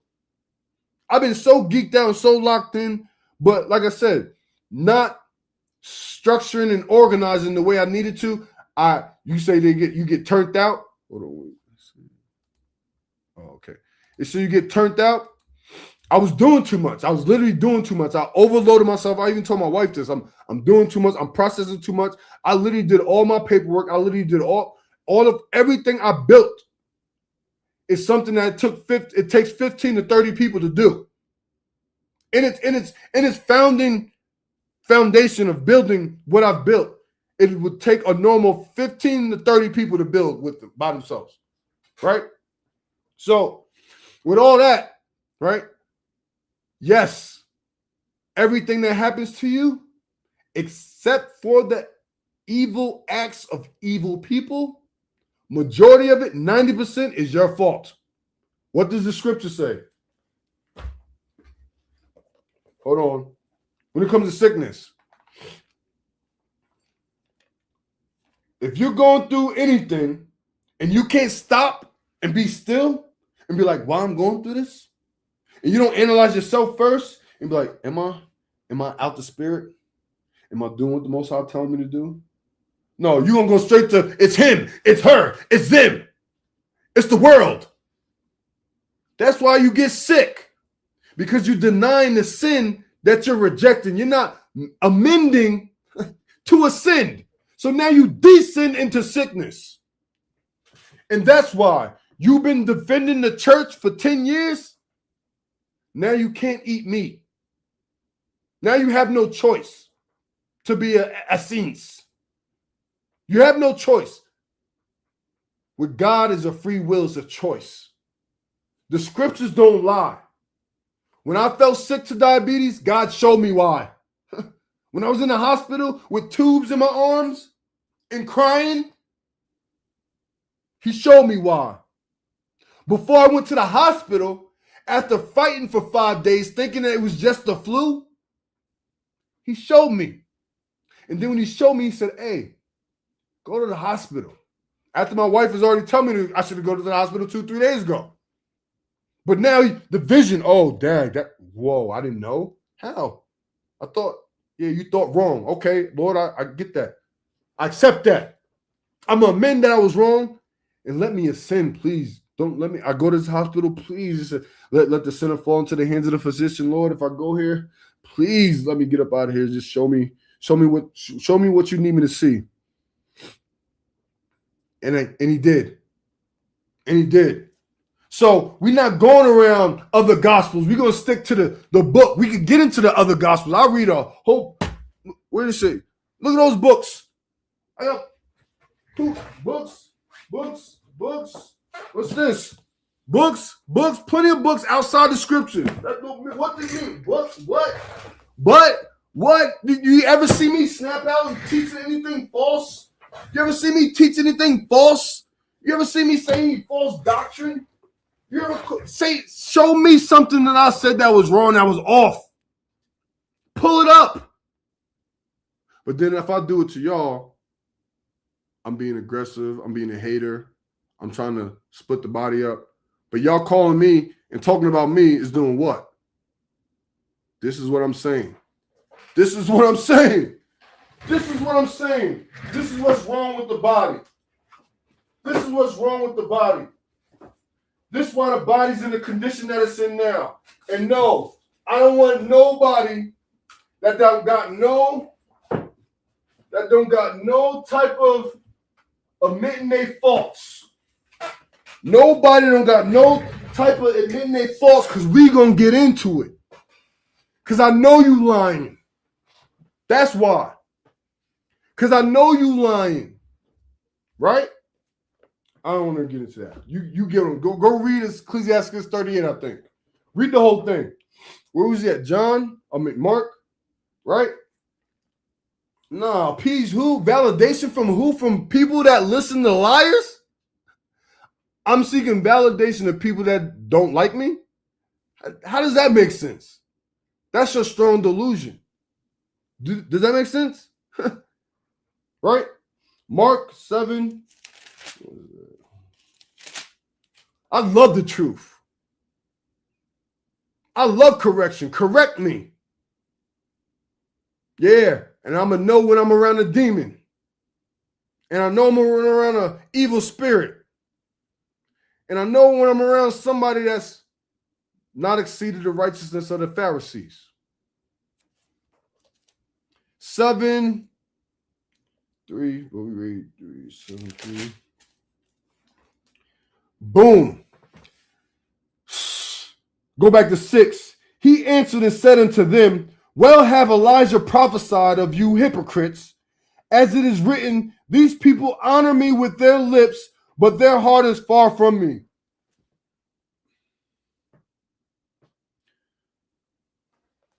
Howbeit, in vain do they worship me. You can't defend your brother and sister in righteousness. You worship him in those churches in vain. You are far from the Father when you're in them pits, listening to them recycled lessons to keep you aligned. Meanwhile, they're talking about Christian churches and Christians, and they are renting out Christian churches to have their sermons in. Make that make sense. How you been operating 10 plus years and you don't have a building to function in? You have no land. How can you cannot operate like the Amish? How come you can't operate like Scientology? But you're supposed to be set apart, but you look the same. Everybody that's in your church look like they just came out of Christian church eating pork and shrimp and all that. How you all got people in leadership that are 300 pounds? Make that make sense. How? Who's fasting? Who's healing? Huh? Y'all all look sick. Y'all all look sick and depressed. Y'all faking. In vanity. Vain. For laying aside the commandments of God, laying aside this book, as the washing, ye hold the traditions of men, your church's bylaws. Read it again. For laying aside the commandments of God, ye hold the traditions of men. Who does that sound like? Does that sound like you? Huh? Maybe, right?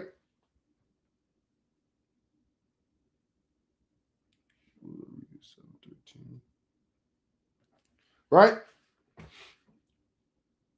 So 8, for laying aside the commandments of God, ye hold the tradition of men as the washing of pots and of cups, and many other such things ye do. He's not even saying all the bylaws, all the rules y'all have to follow that are outside the scriptures.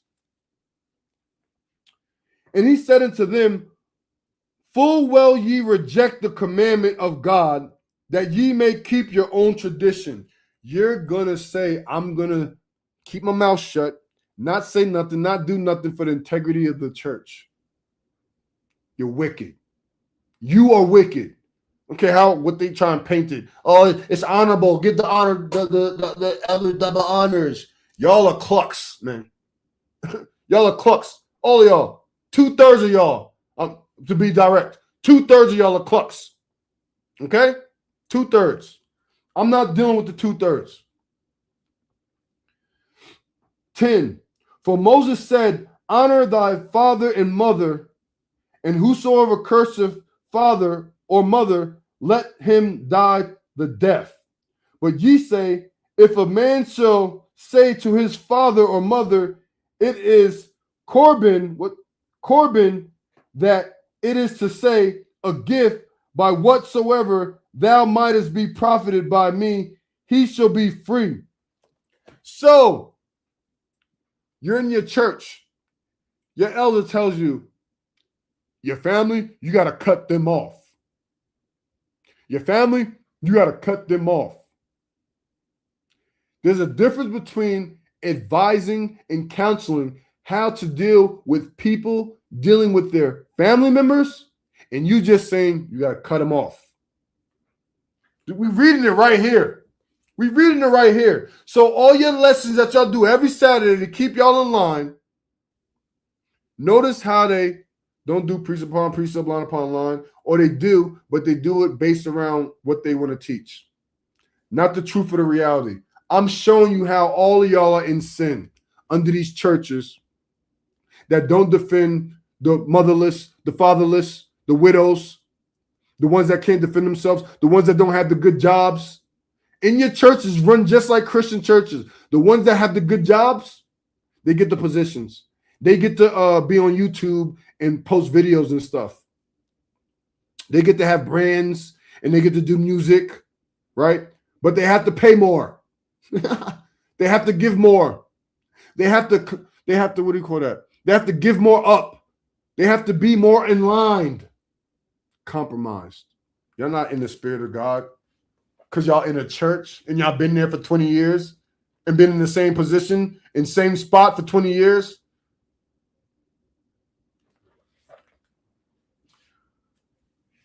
"12. And ye suffer him no more to do aught for his father or his mother." Don't deal with them. "Making the word of God none effect." Why? Because you can't love your neighbor. You can't even rock with your mom and pops because they don't believe as your elder believes. You wicked. You turn to get your mom and your pops and you didn't even teach them the gospel properly and it was taking care of you and you disrespected them in their house and thought that you had authority over them because you had a little bit more knowledge because your elder gassed you up. You a sinner, man. Stay away from me. You can't honor your mother and your father. Get up out of here. No. We show you how to deal with your mother and your father. We show you how to talk to them, how to teach them the gospel.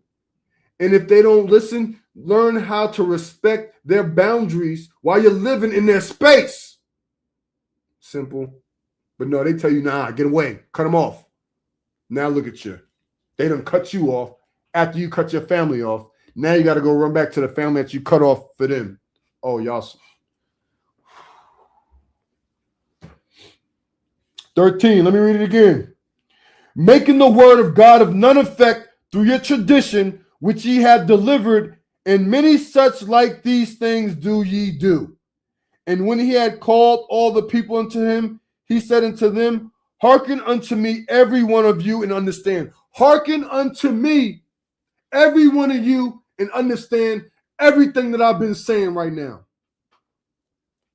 I'll take my authenticity and my love over your love. I'll take my authenticity and my love over your love. Keep that. Keep that, because we see what Christ said it is. "There's nothing from without a man that entering into him can defile him. But the things which come out of him, those are they that defile the man. If any man have ears to hear, let him hear." So if you can't tell the truth, if you got to mask up lies to cover up your deception, it says a lot about you. Okay? Right? Where we at now? "This is the same spirit behind modern day bylaws that say you can't question leadership. You can't rebuke an elder, even with witnesses. Leadership is above correction. Christ condemned this behavior directly. Pharisees Pharisees refuse to be questioned. Christ welcome questions. I welcome questions. I'd rather you ask me questions, right? I'd rather you ask me questions than me just ramble. Because at least I know you asking me a question. At least I know you want to know something. If I just start going off in the spirit, you might just be like, this guy's going too much, right? So I'd rather you ask me questions. Why'd you do that? Why'd you say that?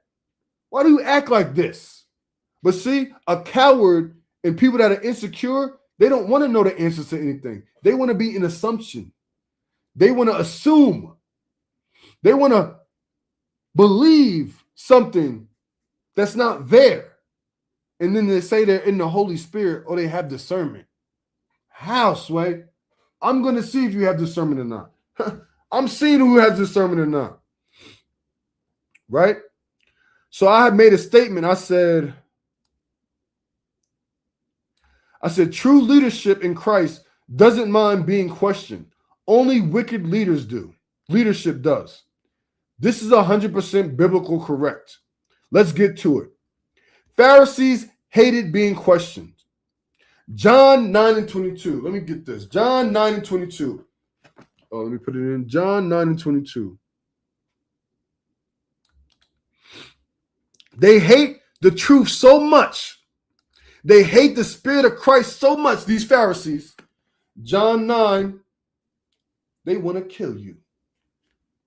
They don't want you moving around freely like Christ said. They want you to be in bondage under them. They want you to be in bondage under them. 9 and 22. Here we go.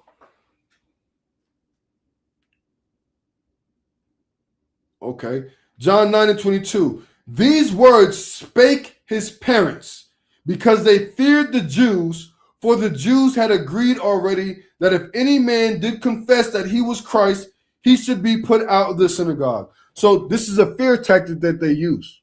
Don't go against them or else. What's the next? John 11. Go to the next. John 11. John 11 and 48. John 11 and 48. John 11 and 48. I'm going to start at 45. John 11 and 45. Then many of the Jews which came to Mary and had seen that the things which Yeshua did believed on him, but some of them went their ways to the Pharisees and told them what these things Yeshua had done, like y'all be doing on Facebook, the watchers, right? But some of them went their ways to the Pharisees and told them the things that Yeshua had done, then gathered the chief priests, the deacons, the elders, the bishops, and the Pharisees a council, and said, what do we do? For this man doeth many miracles. What do we do? We got this brother coming up and about to expose us for how we operate. If we let him thus alone, all men will believe on him. We can't get nobody believing this guy. We can't get nobody to believe this guy. We have to discredit him some way. How do we discredit him? Make it seem like he has no love. Because he's so authentic, the people are scared of him anyway. Make it seem like he doesn't have love in his heart. Like he doesn't care about the people. Like he's really not here for us. He's here for the scheme. He's a hireling. He just wants the money. He just wants the validation. I wanted the validation, and I've been in so... Stop. Right? If we let him thus alone, all men will believe on him, and the Romans shall come and take away both our place and nation. If we let him do this, our tax breaks, our grants that we receive, and the money that we get from these people, they're going to take it away. And they're going to put us in jails. They're going to make us get in trouble. Right? We got to protect the flock. We got to do what's best for the church. Not what the scriptures say. To stand on righteousness. You standing with the Romans. We reading it. This is what they do behind closed doors. How do we stop this, brother? How do we stop this? How do we make it look like we are just doing the right thing? Y'all wicked, man. Talking about you wouldn't say that to the elders' face. Go listen. Now I want to see your elders. Any camp, whoever. It will not happen. It will not happen. And the only thing I can do is use their own words against them. So, anybody that's in a camp or a church, don't ever come to me saying, I will not approach your elder or your bishop or whoever is in your position who you be listening to your false doctrines from. Don't ever say that to me. Because then I'm going to ask you who that is, and I'm going to have you tag them. And then I'm going to give you my number, and I'm going to say, give them a call, or give me their number, and I'll give them a call, and I'll address them and ask the questions that I feel I should ask them. Like Elder Ricard, how come you said you fasted for 7 days and the Most High gave you the name of Ahia, but the camp that you came out of was teaching the name of Ahia? That would be my first question for Elder Ricard, besides the Grammy stuff. That would be the first question. And to the people out there, why would you know this and still consider him sent by God? I digress. But understand what I said is stated. Right? And I don't need to. That's not something I need to do. I don't care about that. But I will. That's the difference. Right? Where you at? John 32, 48. 49. And one of them named, whatever his name is, being the high priest, that same year said unto them, ye know nothing at all, nor consider that it is expedient for us that one man should die for the people, and that the whole nation perish not. And his spake he not of himself, but being high priest that year, he prophesied that Yeshua should die for the nation. So you got people in there that know who I am and that know what I do, and saying, hey, we can't go too hard on this brother. We can't attack him directly. We got to be more slick with it. Because within this next year, especially after Passover, we hit this 40, it's going to be a new season. It's going to be a new season. We walking into the 3-year time. We walk into the 3-year time. Took Christ 18 years. Took me 18 years. 25 to 44. Christ 12 to 33. Or 12 to 30. 12 to 30. 18 years before he started ministry. I'm stepping into my ministry now. I'm building the church now. What God showed me in, not March, June. Because after I built the business, he said, this is how I want you to operate with the church. And then, you know, it's crazy. I told people about this. How you going to mix church and business? What do you mean? How are you going to do business in church? What are you talking about? What do you mean how I'm going to do business in church? What church doesn't have any type of business? But this is what they'll give me. Meanwhile, they're naming products after God.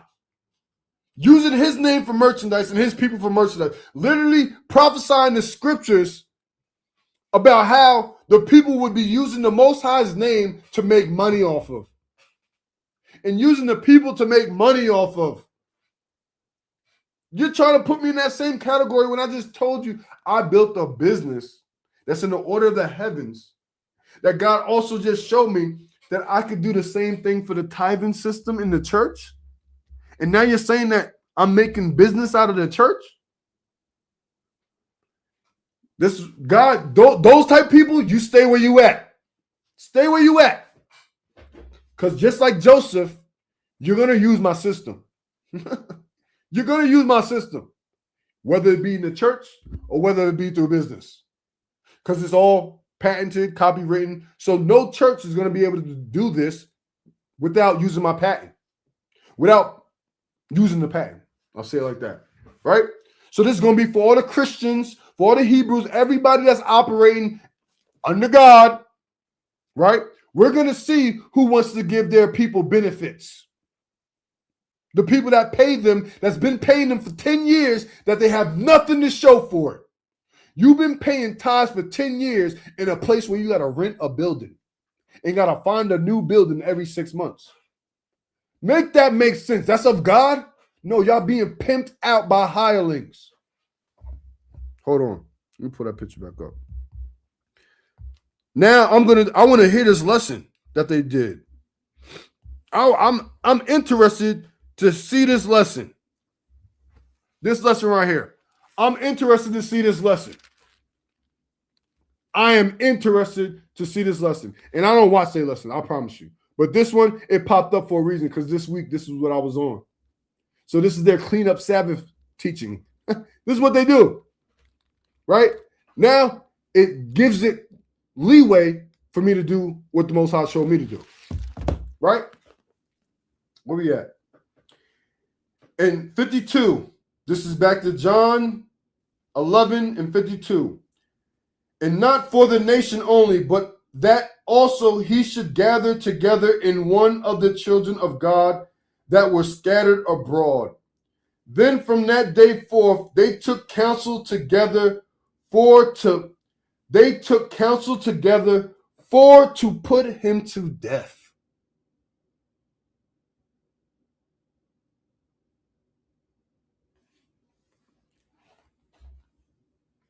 For they all killed the prophets, man. Y'all the ones that killed the prophets, man. Y'all the ones that killed the prophets. Point 3. We're going to go to Luke 20. Luke 20. Y'all fulfilling prophecy, man. Luke 20. Luke 20.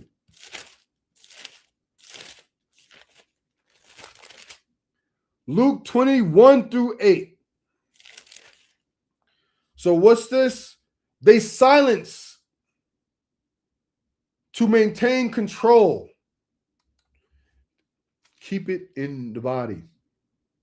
But then it's not being handled like Matthew 18. Then nobody in the body has protection. So nobody knows what's going on. So the cycle keeps going. Y'all niggas is predators. Y'all are predators, man. Y'all are predators. Y'all not righteous men. Y'all are predators. Especially the ones that make subliminal posts and try and sway instead of addressing certain things. I have respect if you address it. Oh, we can't address everything. We can't address it. No, address the major things. Address those. I'm not talking about every small instance. Address the major things. You don't even do that. Y'all are full excuses. The church has not been built the way Christ said to build it. I'm building it, and it's starting with me. Authenticity and love in the Most High through Christ and the Holy Spirit. You don't got to believe it, and you don't got to hear it. Luke chapter 20, verse 1 through 8. Luke chapter 20, verse 1 through 8. And it came to pass that on one of those days, as he taught the people in the temple, so that means he used to go up in the church. He used to go up in the church and he used to teach. So same thing, like when I used to go to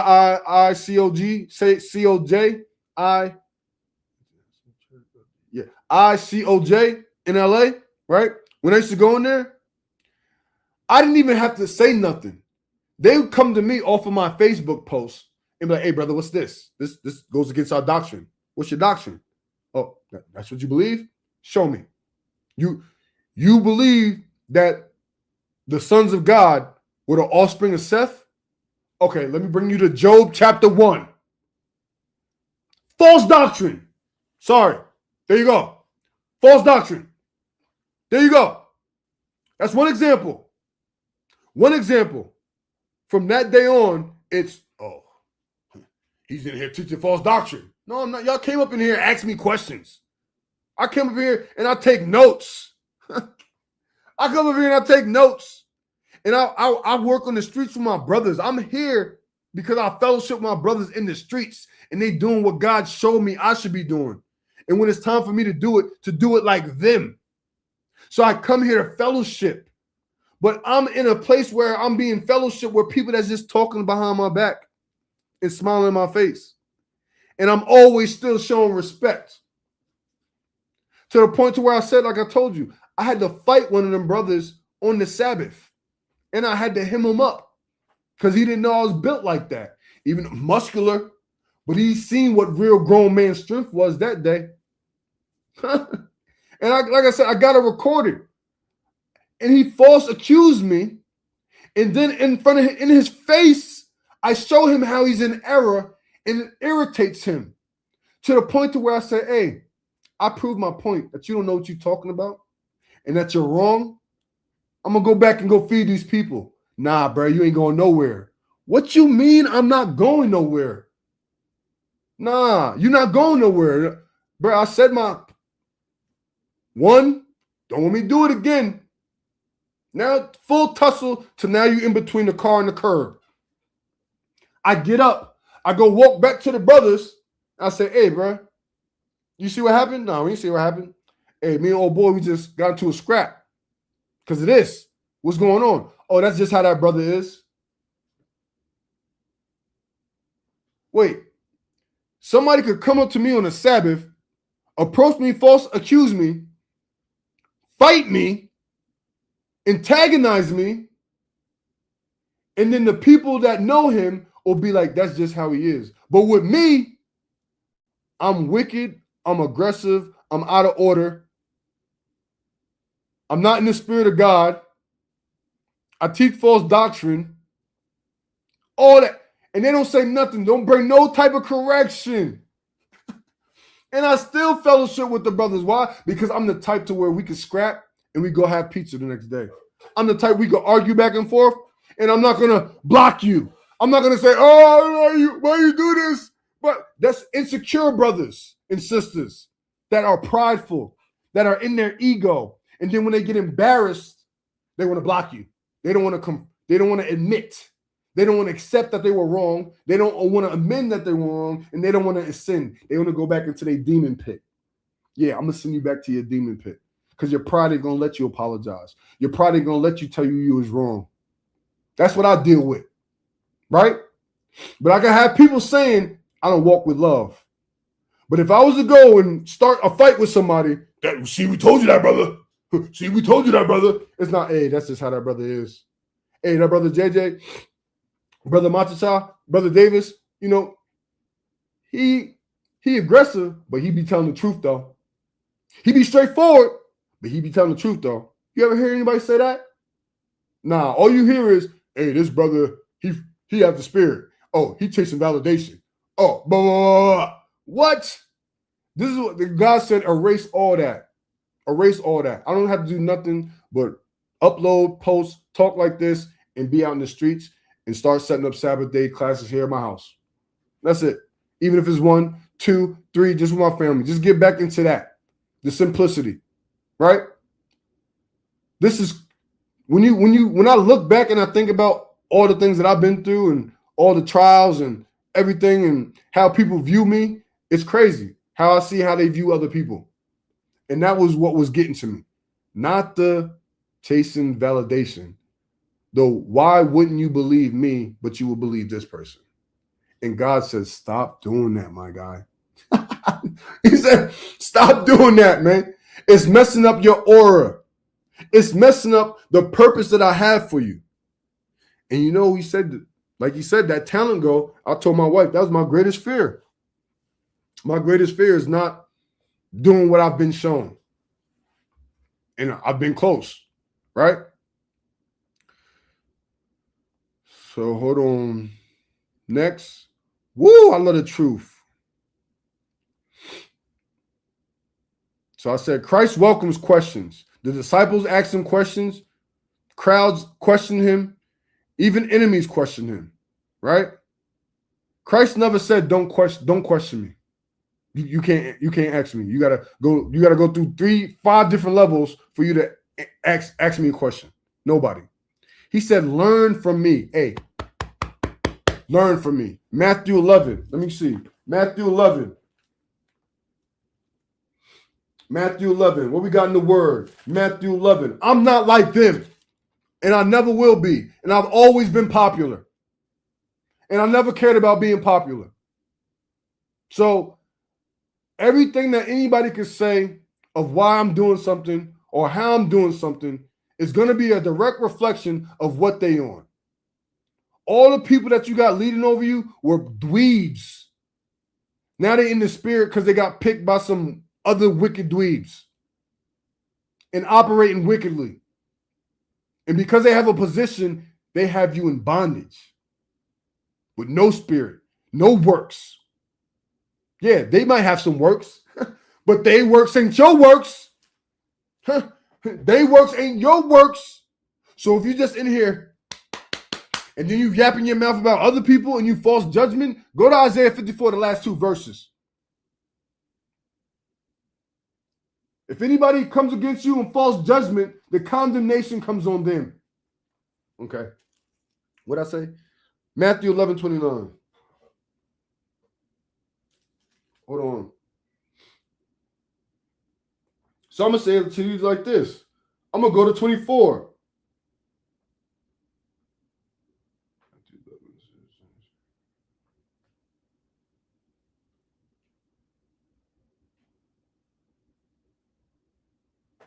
Yeah, I started 25. Matthew 11:25. Did I put it in there? Oh, learn of me. Let me put it in the chat, man.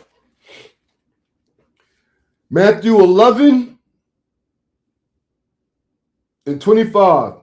At that time, Yeshua answered and said, I thank thee, O Father, Lord of heaven and earth, because thou hast hid these things from the wise and the prudent. The wise and the prudent, who are those? The Pharisees. They were considered the wise and the prudent, right? And have revealed them unto the babes. Who's the babe? The ones coming up and learning and being in the spirit and being able to be authentic, babe, child, unless you be converted like this little child. Come on, man. Even so, Father, for so it seemed good in thy sight.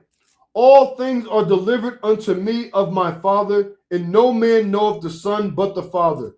Neither knoweth any man the Father there, save the Son, and he to whomsoever the Son will reveal him. So if you don't see Christ in me, if you don't see the Spirit of the Most High in me, you're not connected to the Father.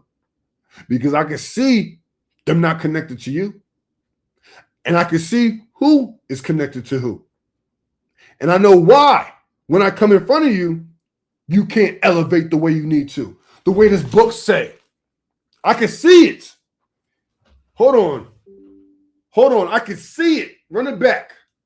Pause. The study is called the Spain Scale of Emotion. I can see it. And that's spelled S-P-A-N-E. In this research project, they were able to gather 25,000 subjects and put them all in the room where they were able to take instruments. Divine discernment. Divine discernment. And these instruments were so precise. They made something that embodies me. Emotions that humans were experiencing based off of the frequency that was being emitted from their bodies.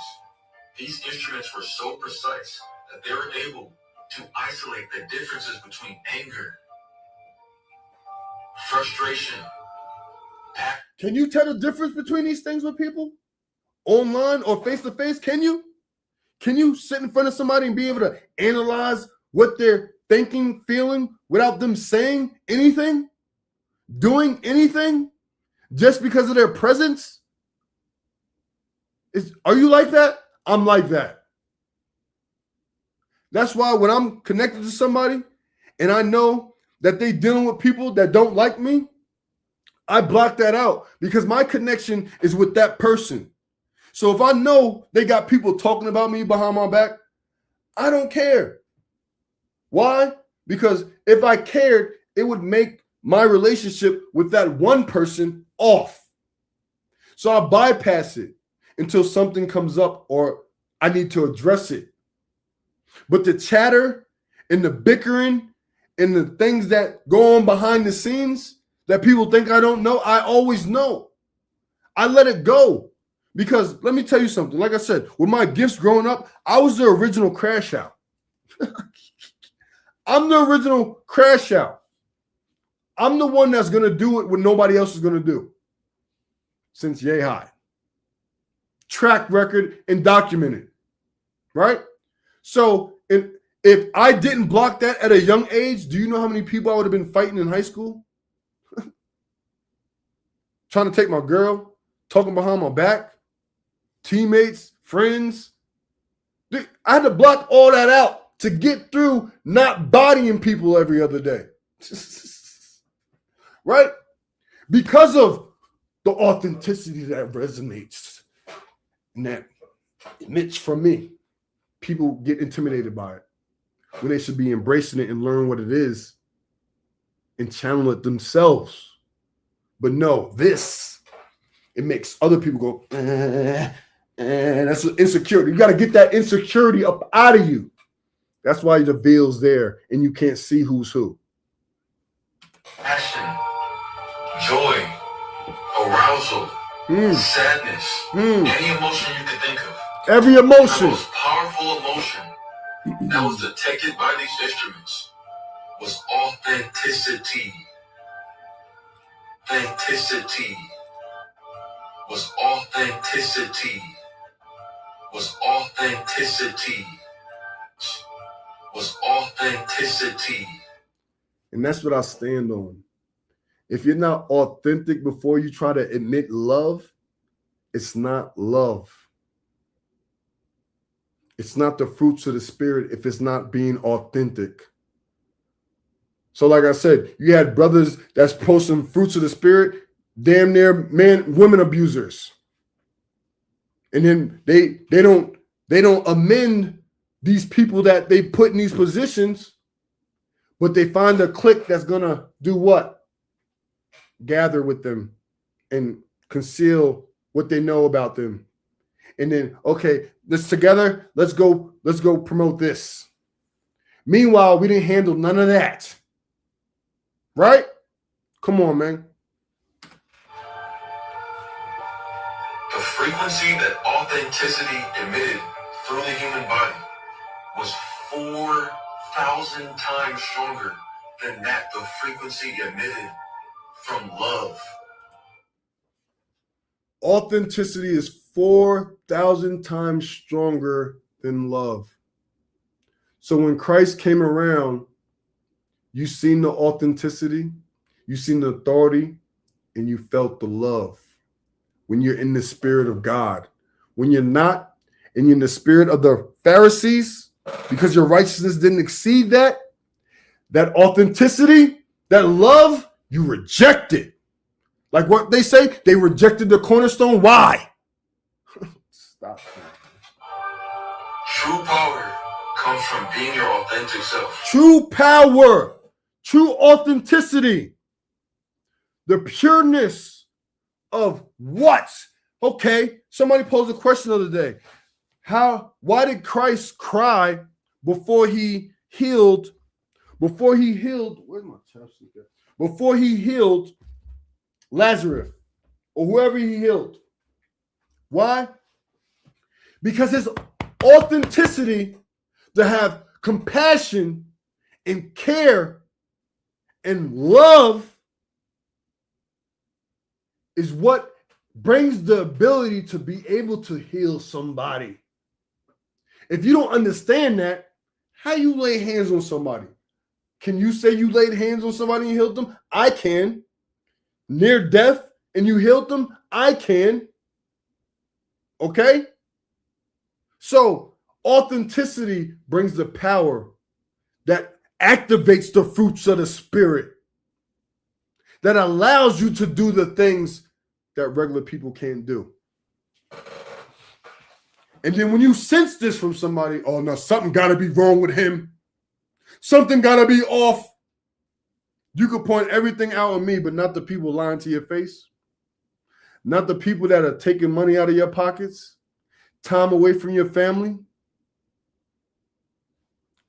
I want validation from y'all. Okay? Authenticity. Was I finished? 29.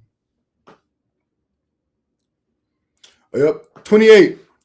Come unto me, all ye that labor and are heavy laden, and I will give thee rest. Take my yoke upon you and learn of me, for I am meek. Meek, 29.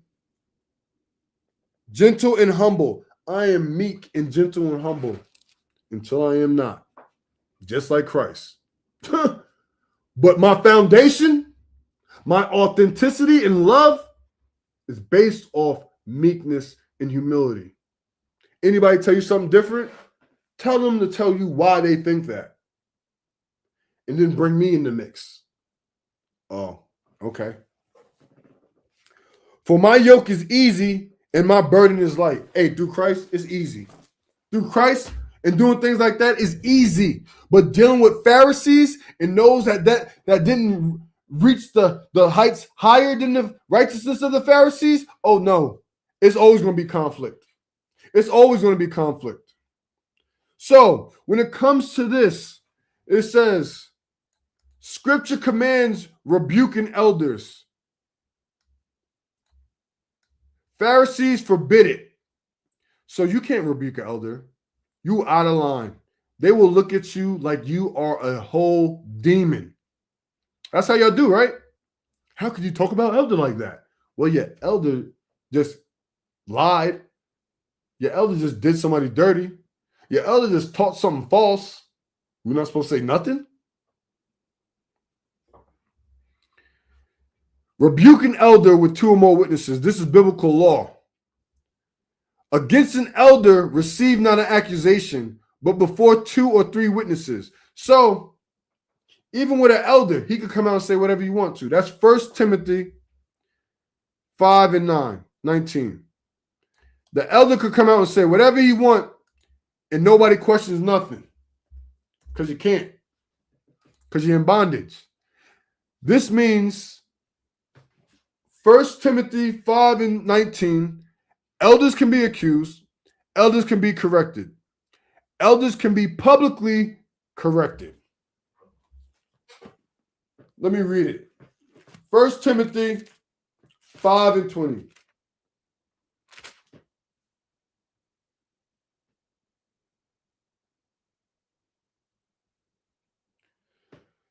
First Timothy 5 and 19. Against an elder, receive not an accusation, but before 2 or more witnesses, or 2 or 3 witnesses. Them that sin, rebuke before all, that others may fear.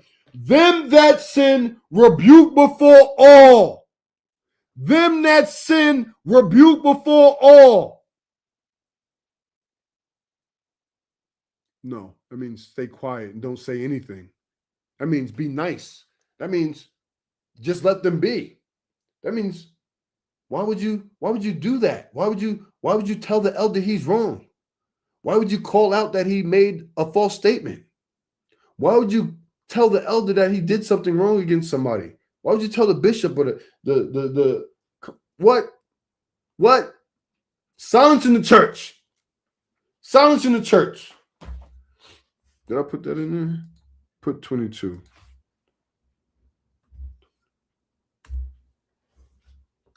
Right?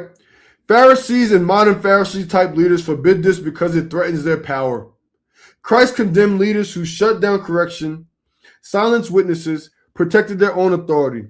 This is exactly why he said, your righteousness must exceed theirs. Because you follow under their rules and under their bylaws, you're finished. Huh? You're finished.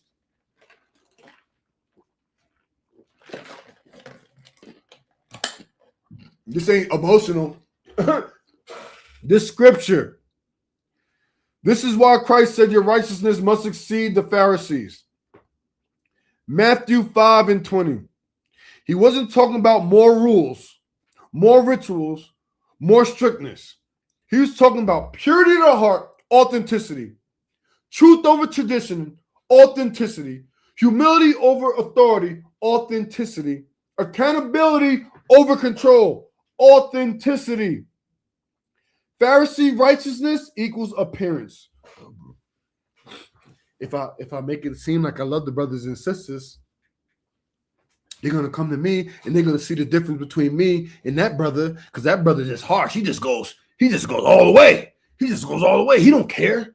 Like, so now if I come from this angle being soft and saying that I love them, even though I don't, even though I wouldn't defend them for nothing, even though I just want some money, I want them to donate. I'm gonna teach them not to work. I'm gonna teach them not to work, but I'm gonna ask them to donate to my foundation. What I'm trying to do.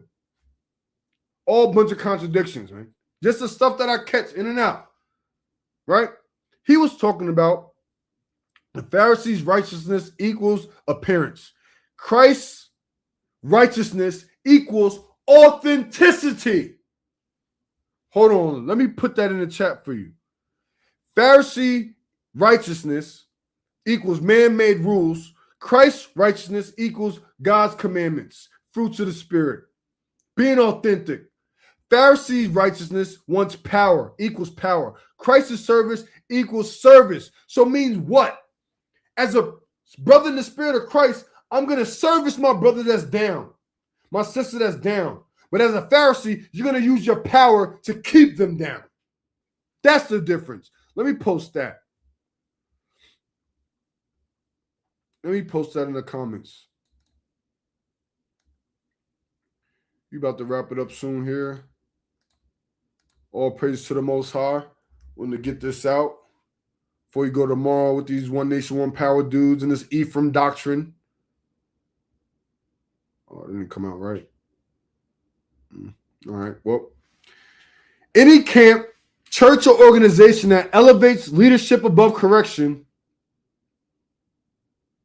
creates bylaws to protect authority, silences witnesses, enforces traditions not found in Scripture, punishes questioning, uses fear to maintain control, is operating in Pharisee righteousness, not Christ's righteousness. Understand that. Understand that. Correct yourself. You could do that by yourself. We ran through most of these scriptures. Yep,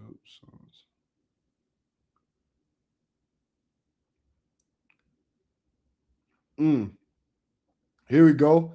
Leaders who silence correction are wicked. We're going to go in Proverbs right now. Let's get some wisdom. Let's go in Proverbs right now. Leaders who silence correction are wicked.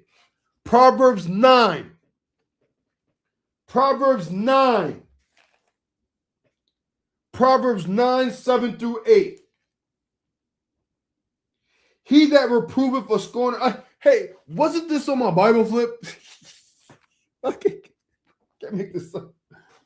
Hey, he that reproveth a scorner. Who's a scorner? 7. Scoffer. You're a scoffer. I just asked somebody. I made a post talking about how Ephraim is not in 144,000. And somebody said, you made some wild comments. And I said, listen, my guy, if I made a wild comment, post the comment that I made that was wild and show me that it was wrong. And that's not in the scriptures. I said, this is going to see if you're going to be labeled as a prophet or a scoffer, because your last name or your name that you have in your Facebook, it says Elijah. So now we're about to see if you're a prophet or if you're a scoffer. Prime example. I might post that later to show you with this right here. With this right here. With this verse. So you can see a real-time example of how people do. Right? He that reproveth a scorner giveth to himself shame. So now I shame myself because I'm going around correcting scorners. And then the scorners are going to go around and team up with other people and try and say, hey, this guy don't know what he's talking about. And that's going to make me say, you know what? I don't even want to deal with these scorners. I don't want to deal with these wicked people. Who cares? Y'all, you want to believe what you want to believe? Go ahead. I'm not going to listen to what God told me because y'all don't even care. But that's not how God works. This is where my error is. So we talk about self-correction and people that own up to their admits and stuff like that. I stay self-correcting. Ask my wife. I stay self-correcting. She think I do it a little too much. But hey, I like it. Why? Because it keeps my fire lit and it keeps me close to the Most High. It allows me to know that I do have my own conviction, a worldly conviction, and then the Most High has to soothe me with his word and with his visions and with his promises. So this is exactly what happens when you reprove a scorner continuously. That's why I'm not doing that no more. I said that a month ago, right? It's going to put shame on you, and it did. And that's what he showed me. But I really felt it, right? I had to feel it to understand it, to get back with him, to show me that's what this is. Yes. The scriptures will never come back void. Never come back void. Right? All praise to the Most High. And he that rebuketh a wicked man getteth himself a blot. I rebuke your elders and your deacons. Now they could go say, hey, this brother's out of order. Now I'm blotted out. Now nobody's going to take me serious. Nobody's going to listen to me because I done went at your elders, or I went at your most popular people, or I went at the most person that has the most followers, or the biggest teachings and stuff like that. Now I get a blot from those that follow him because I done went into him and showed them that they in error. Or because of the way I did it, now I get a blot. Right? It said keep going. It said 8. Reprove not a scorner, lest he hate thee. Rebuke a wise man, and he will love thee. This is exactly what happens to these Pharisees in these churches. When you show them and you see that they wicked and you approach them, even if you do it by one-on-one. I've done this all. The one-on-one is what triggers them. So now they know because you just one-on-one questioned them. Now they're like, oh, I gotta set a plan to get rid of this guy. I gotta set a plan to make sure, oh, this brother moving. I know he in the spirit. He about to pull the whole rug under everything. Yeah, that's me. But see, God gave me the wisdom to do what? Just leave him alone. And don't worry about him. Because I don't have to do nothing. All I gotta do is speak. Because I came, there's no more cloak for their sin. Right? So we're going to move Proverbs 15 and 10. Proverbs 15 and 10. Correction is grievous unto him that forsaketh the way, and he that hateth reproof shall die. Yikes. And that don't mean a physical death. It could just be a spiritual death. Because she'll roam with you in your crooked ways. But when you keep following, she's going to depart from you. Can I get it? Can I get it? Can I get it? Can I get it? So it don't mean death all the time, but it does mean death. It's a double narrative death. Right? Oh, yeah.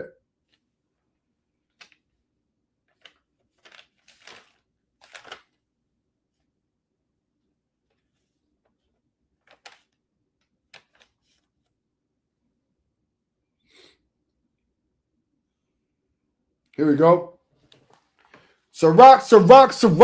What we going from proverb to Sirach. Precept. Right? Sirach, Ecclesiasticus chapter 4, verse, let's go to 15. Whosoever giveth ear unto her shall judge the nations, and he shall attendeth unto her shall dwell securely. So who's her? Wisdom. Who's wisdom? The Holy Spirit. Wisdom is known of her children. Stop it. 16. If a man commit himself unto her, he shall inherit her, and his generation shall hold her in possession. For at first she will walk with him by crooked ways, and bring fear and dread upon him. I fear, dread, just doing wrong. So that's why I'm always going to self-correct. Lord, was I wrong for going in on him like that? What I say, was it wrong? Was my tone? Was my attitude? No. Yes, when you got here.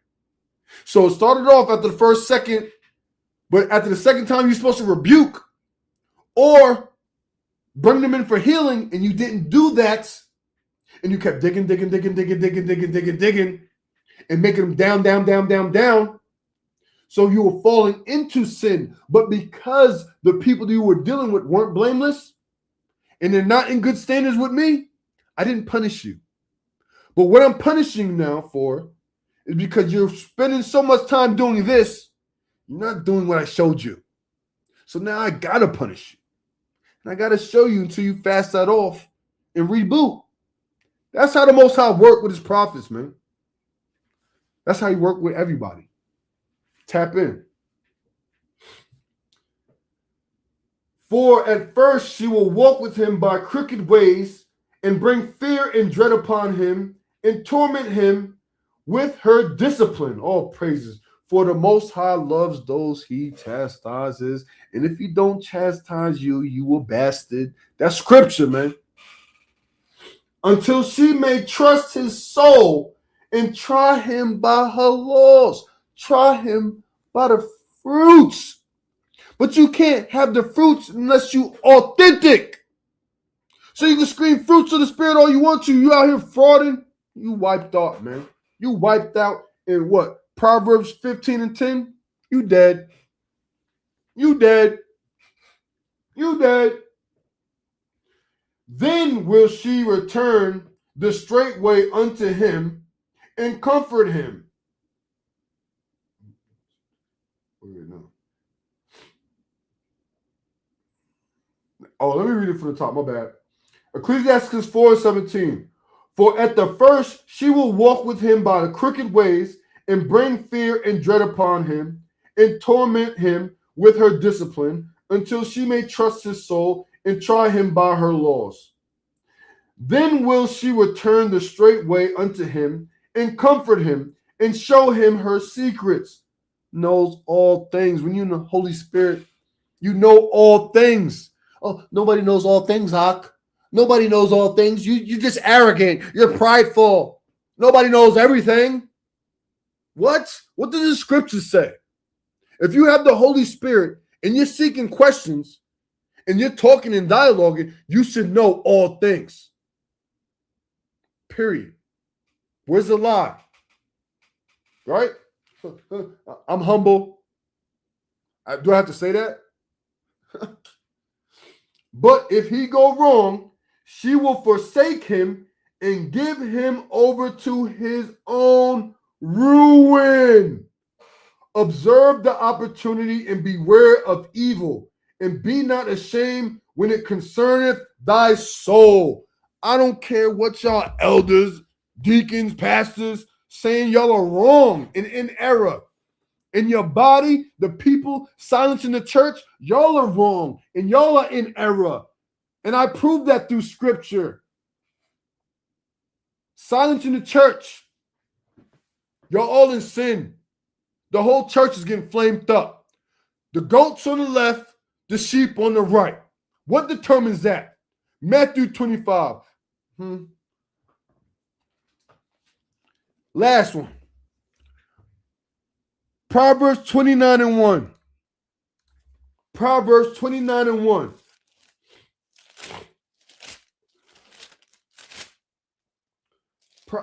Another week of this detox, man. Oh, I'm already feeling it. But I'm really scared because after like another week, I'm gonna have to go and get one of those spa enemas. Because that's what I was shown. I gotta dead everything, and then I gotta go hit one of those spas. I've been trying to avoid it. I bought some self enemas maybe like a month ago that I ain't never touched because I'm like, I'm not sticking nothing back there. But when the Lord showed me, hey, that's how you clean out. And I found the spot where I live, so I'm doing what I gotta do internally. And then about a week and a half, I gotta go hit that spot and get the rest drawn out. That's how this works. That's what he showed me. Right? 29:1. He that being often reproved hardeneth his neck shall suddenly be destroyed, and that without remedy. Eventually, when the reproof comes, this is what happens. Y'all don't get no reproof because y'all got everybody shutting up. So can't nobody tell y'all nothing. So now I'm addressing y'all by names and telling y'all and tagging and doing this. Bang, bang, bang. You don't make those corrections. You don't start bringing benefits to your church. You don't start getting your own land. You don't start talking about Christians and focus on gathering your people and making sure your people are secure. Yeah, the destruction's going to come. The destruction, because y'all hirelings. So when the destruction comes and y'all already out of here, the elders, like Maestro told y'all, they was already planning to leave y'all. They might switch it up now. But he told y'all game plan. He told y'all that they are the hirelings. He told y'all that he was planning on leaving y'all in the dust with all your ties. But now they might be switching it up right now. So they show that they are the hirelings, right?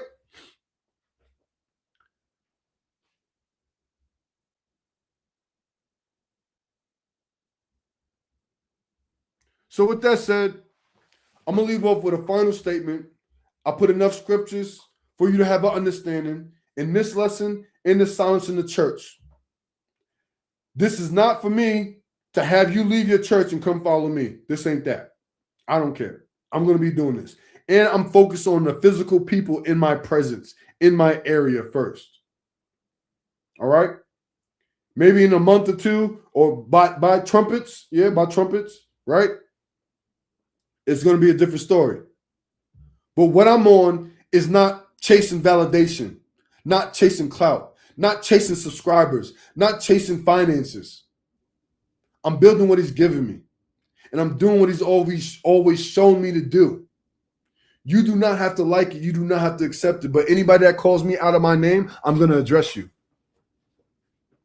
And then I'm going to address the people that are over you.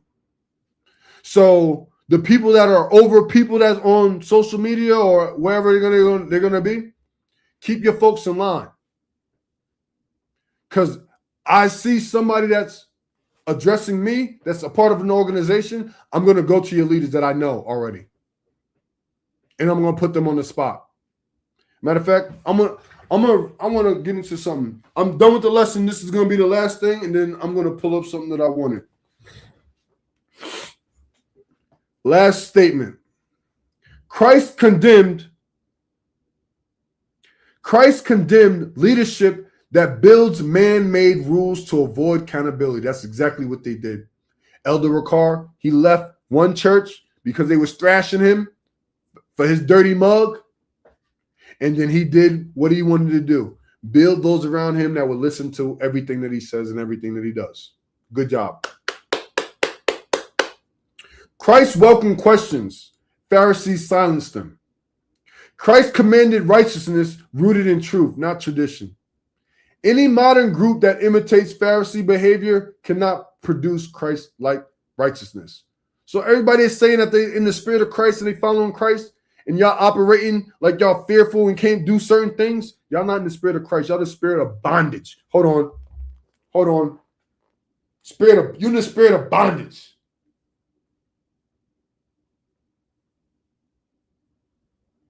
Romans 8.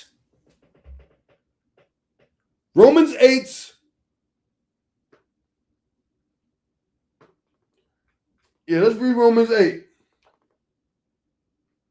Romans 8. Know who you are. Know who you are. Let me put that in the chat. Romans 8.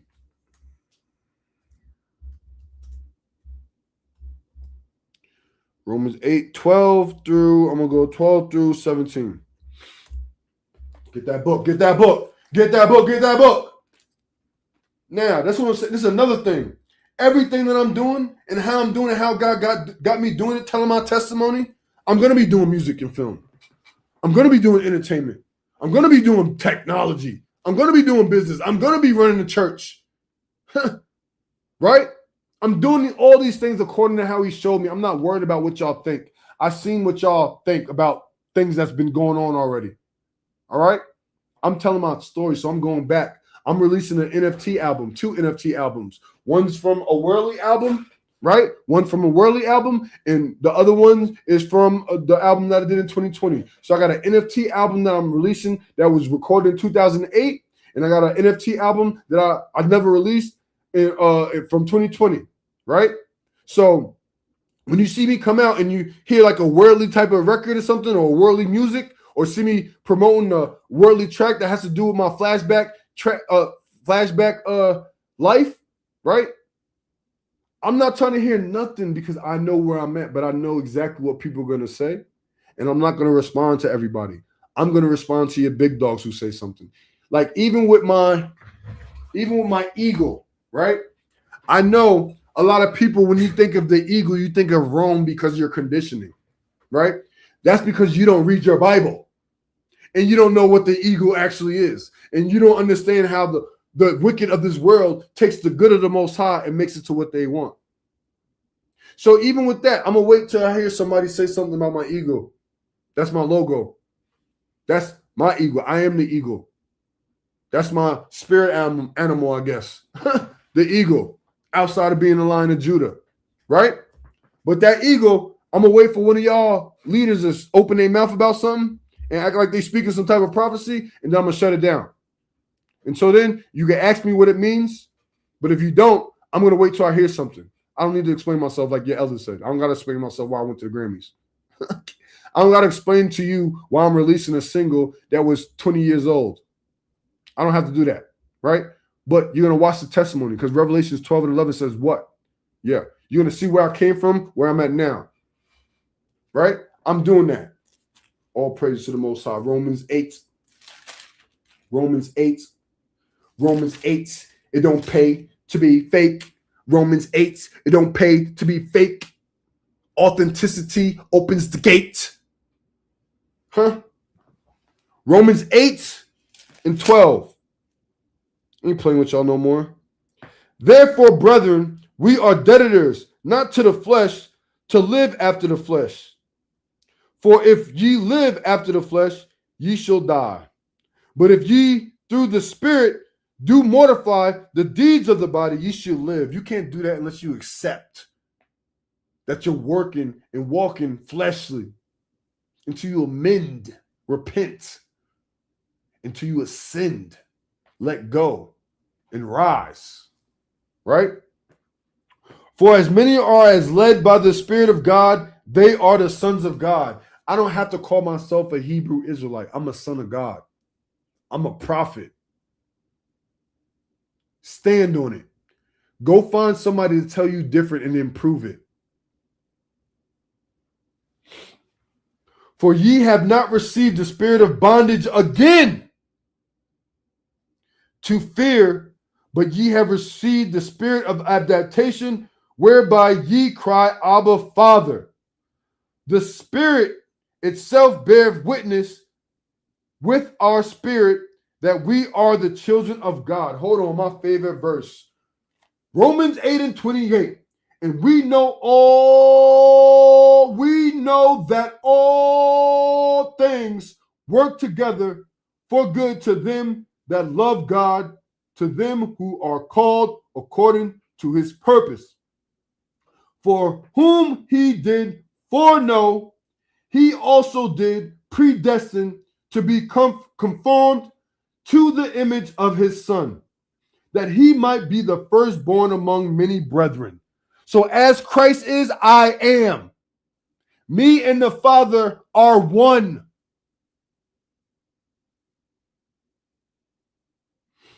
Moreover, when he did predestinate, them he did also called, and whom he called, them he also justified, and whom he justified, them he also glorified. So all the chastisements I gave myself, on top of the chastisements the Lord gave me, he's going to justify me in my actions because he knows my heart and my authenticity and the love that I emit, regardless of who receives it or not. And he's going to do what? Nashaya. Elevated by God. With that said, I'm going to bid this lesson peace and shalom, but I want to get into an example of how these Pharisees roll. I'm going to pull up a post that I want to read. And that's spelled S-A. Hold on a second. I want to pull up a post that I want to read and show you exactly how these elders and leaders do. Right? If it's still there. So it's according to, so a sister, right? And we don't talk much, right? But watch the assumptions of these Pharisees and how they move, right? A sister asks the question, what does the Bible say about speaking out against evil and exposing wrongdoing? BCV. I don't know what BCV means.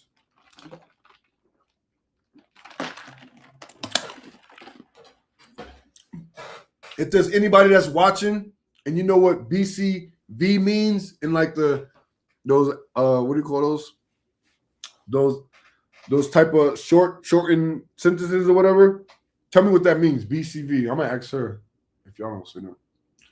So I replied that we are supposed to speak out against it.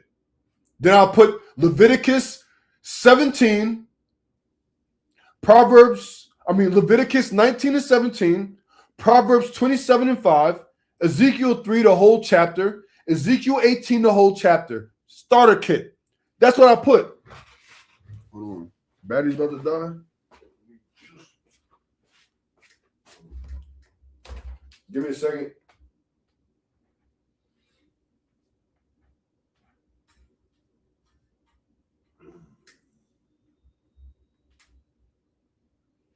All right, we charged up.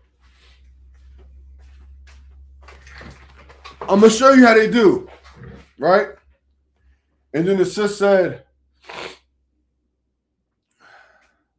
I was waiting on you, bro. Knew you'd come through 100 all praises. As people, we don't know how far we are from the Father. Our job is to show how to get closer and block out the posers. And I asked her to make it shareable. Right? So now,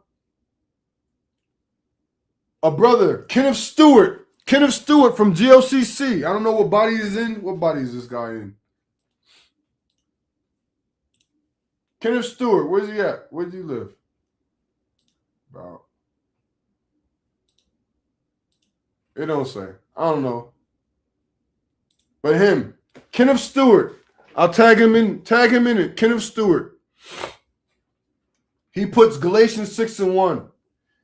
If a man be overtaken in fault, which ye are spiritual, restore one in spirit of meekness, considering thyself, lest thou always be tempted. Moreover, if thy brother shall trespass against thee, go and tell him his fault between thee and him alone. If he shall hear thee, thou shalt have gained a brother. But if he will not hear thee, then take 2 or 3. You know Matthew 18, 15 through 17. So I said the people in your own church, including leadership, does not handle their issues according to what you just replied so eloquently. That's what I said, right? You can't restore those who want to sit in error and makes excuses. You call them out in hopes they correct. And if not, you let the Lord deal with them and stay on task. If they don't listen to leadership, kind of brainwashing. I said, what kind of brainwashing you got going over there? Your leaders are wicked and don't follow what you just tried to relay. So this is being a hypocrite. You're going to throw out some scriptures that y'all peoples don't even follow, and it's been proven that they don't follow. But this is how bold they are. This is prudent. They didn't say they prudent.